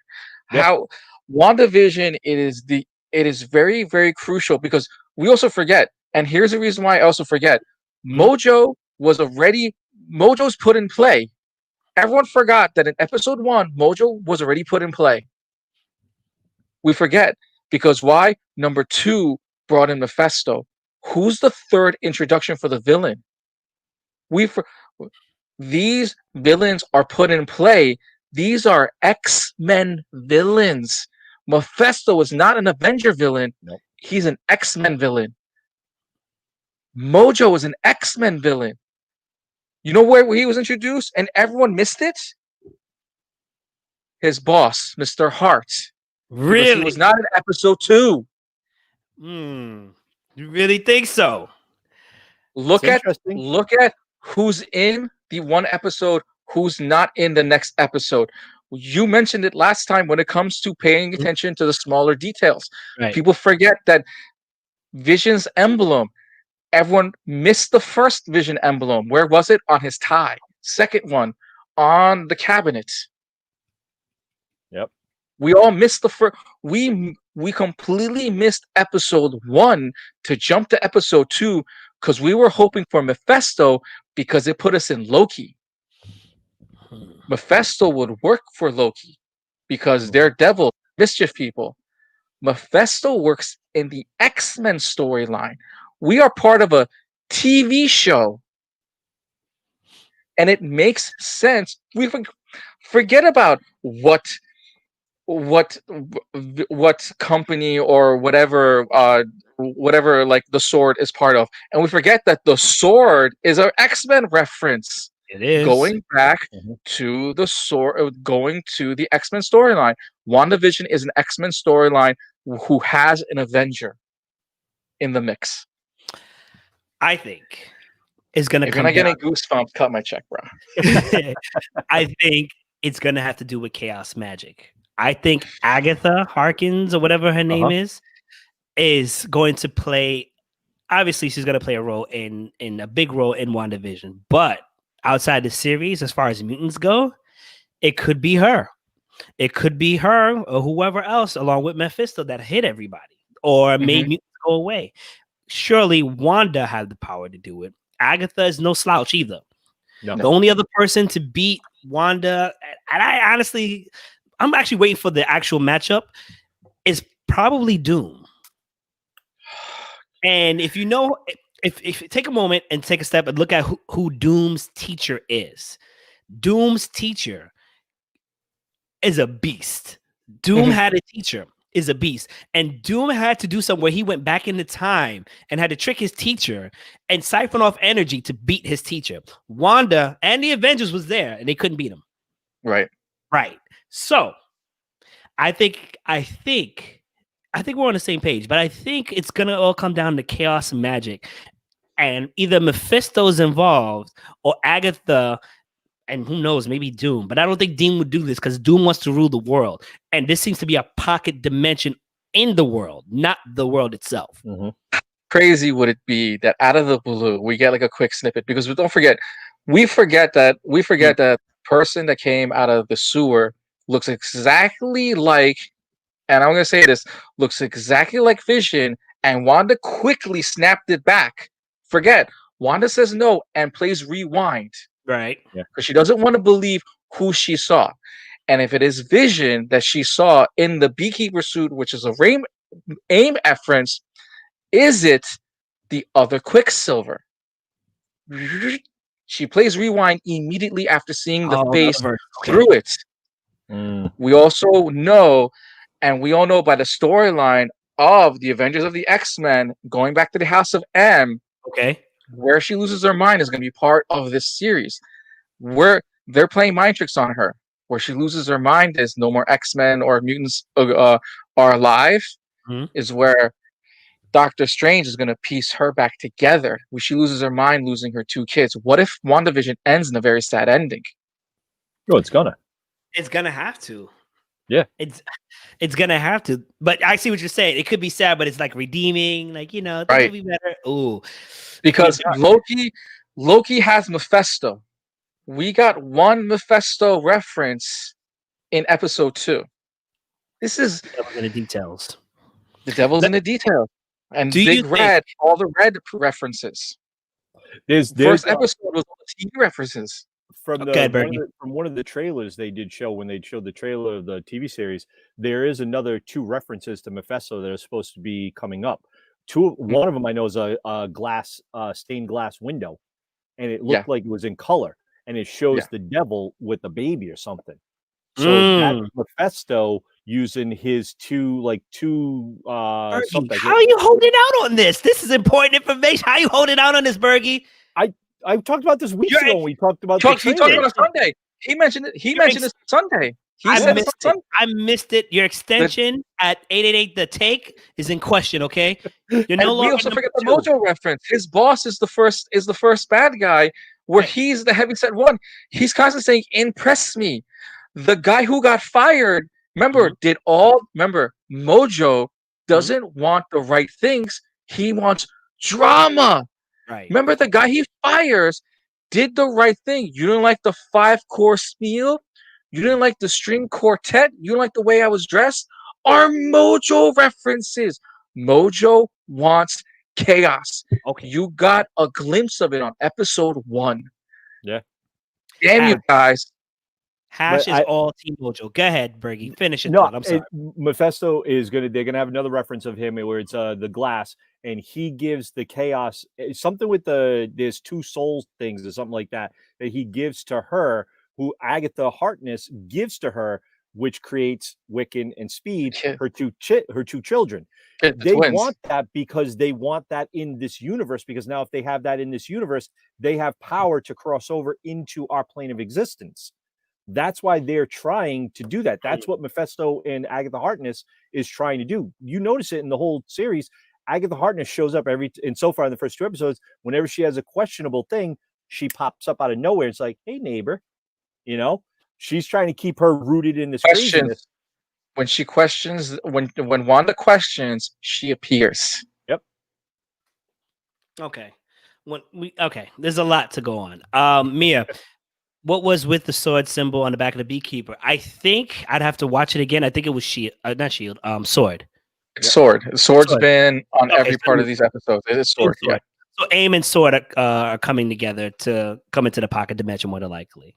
And I think that could be exactly what you were saying, because you said that where you saw the AIM references and everything in the beginning of the episodes, and I've seen the Sword references, and we're both going, maybe Sword is basically the new Shield. They reached out to this company who deals with technology and this type of stuff, and maybe they have something now. They're combining each other. Mm-hmm. Because if you look at it, the Sword emblem, the logo is everywhere, but the AIM references have been stagnant. Yep. I forget what was the reference in episode 1, but episode 2 was clear as day. When he comes out, he's in a bee outfit and he's covered in bees. Yep. The emblem of AIM is a beehive. Right. Or I'll give you the episode 1, and this is the one right off the top of my head. I have to watch it again. At the end of episode 1, we saw that hand. I thought it was a female hand. It looks like a very feminine hand. The actual shape of the television monitor she's using is a beehive or a hexagon, if you will. AIM reference. But maybe we didn't put that together. We're thinking old school TV until episode 2. But they've stuck with the hexagon. Hexagon was used twice. The hexagon logo was not used twice in episode 1 and then twice in episode 2. But I think you're right. But I also think you're right, though, Hash, with that first reference, because you thought Mojo. So Mojo's watching TV, puts a remote control down. We're looking at a television, And we also forget every episode has them sitting in front of a TV and Vision holding a remote control. That's Mojo. Yeah. That's Mojo. Mojo, Jojo. No, I'm just kidding. wrong series. I know. Actually, yeah, you're right, Mia, to think that Sword is Shield, but in space. What happens is originally Sword was to deal with threats that were intergalactic or in space, and Shield is to deal with everything on Earth. That's exactly what it is. They also forget that where is Shield right now? Where's Nick Fury? Right. They changed Sword to space. Instead of weapons, instead of world, it was now weapons, because now they're focusing on Wanda. Wow, W's. World, weapon, Wanda. Okay. W. So, yeah, W. Oh, wait, let's go with this version. All right, we keep it West. The mic goes down. Let's go. Right? It's Wanda. Wanda's the key, ladies and gentlemen. And when it comes to the House of M, and if you turn the W upside down, if you turn the Wanda logo upside down, it is the M. I don't know why I did broke your mic. I think I broke my mic. He broke his mic stand. He took, he got too excited. He ripped it off. I need you to call the number 188 to take and donate $1 for every episode and every minute that you enjoy this, so that way I can get myself a new mic stand. I was so hyped for this. Needs a new mic. Why, Birds of Prey? Why? Ruined it all. Birds of Prey ruined it for us, and this is why Marvel has now surpassed DC now when it comes to great TV line scripts and storyline. There's the reason why. Where you can get us on a 30-minute, not even 30 minutes, 25 minutes, which includes an intro and the credit scene of 25 minutes. So technically about 23 minutes of material. And we're in. Yeah. Yes. Mia, I think you proposed a very good question. You asked, so is Wanda having a breakdown and now multiple groups are trying to gain control over her? That last part particularly, because there are going to be some people who are definitely trying to help her. But they're studying her. Right. So right now, it's definitely AIM, because Advanced Idea Mechanics, AIM, is also in the game Marvel's Avengers. It's very prominent. So it makes sense. It's connecting everything. Yep. So AIM is not necessarily the nicest of organizations. They work for the money and, they try to help whoever's trying to take over the world. Generally, it depends. So they're definitely using Sword to help infiltrate. And yeah, we're trying to help Wanda more than likely and then try to take her over. Who isn't trying to take over Wanda right now? We have AIM, at least. We have S.H.I.E.L.D., more than likely as well. We have Sword. We have Agatha, probably working with the devil himself, Mephisto there, right? And anybody else who's also trying to get in. So we got at least 5 groups trying to get Wanda under control. Yeah. Come on.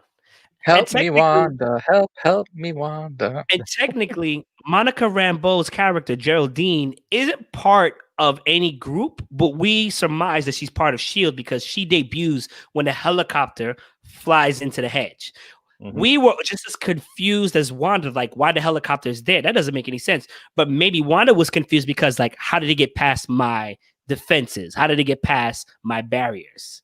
Right. So Monica Rambeau is either S.H.I.E.L.D., but more than likely Sword operative. Keep that in mind. We've talked about a lot. Hash, let me hear your final thoughts on WandaVision, Avengers, and X-Men. I want to see, like, granted, we're still going to have her stay burst and everything. I want to see what TV show reference we're going to get for episode 4. That's the most excited about. Okay. Finding out that Dick Van Dyke had a hand in this, kind of all goosebumps and the old school jitters. It looks like we're probably heading into a 70s theme into it. So we've gone from the 50s into the 60s into 70s. 1974 is when we switched from black and white to color. This will probably stick into a 70s, in a late 70s, early 80s themes, because now we're going to stick to the pastel colors and all the whatever. I need a next episode to make sure that Mojo and Mephisto are there. And if you're right with Dr. Doom, all hell breaks loose, bro. Literally. Literally all hell breaks loose. Bergy, tell me your final thoughts. Go. I'm looking to see what references they're gonna, make in the next one to what type of villain. What's the little Easter eggs? What are we gonna see? Where's the Vision Stone gonna be now? Kind of the mark, things like that. I want to see what they're gonna do with those type of, that storyline. The next one, what 70s reference are they gonna make for a TV show? I do want to see that, and I want to see if we're gonna see more of her breaking down. Like, how bad is she going to start losing touch with reality? Are we going to see those cracks in the armor, per se, where the outside world is now coming back into it?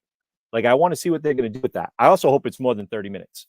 Like, give me like 45 minutes. I need 45 minutes on this show. I think it's going to happen. No, I know it's not. What are your final thoughts, Mayhem? Listen, I can go on. We can go on. Every Wednesday at 10, you can find us, your boy Mayhem Mike, at Pure Mayhem. You can find Bergy at MJ Bergy at 23, and Hash. You can also find us on This Week in Pop Culture every Sundays at 8. That's right, shameless plug. Call the number 888 to take. I think, and I'm gonna say this because I was asking all the questions. I think we're worrying about the little details that aren't even important. Are we gonna go back to a colorist thing? How are we gonna know she's going crazy? Who might feature there? Who else is going to show up? That's key. Those characters. I'd love to go on, but we got to go. It's been fun. Thanks for watching the first episode of Take. We don't have an intro or outro yet, but this 888 number helps us out.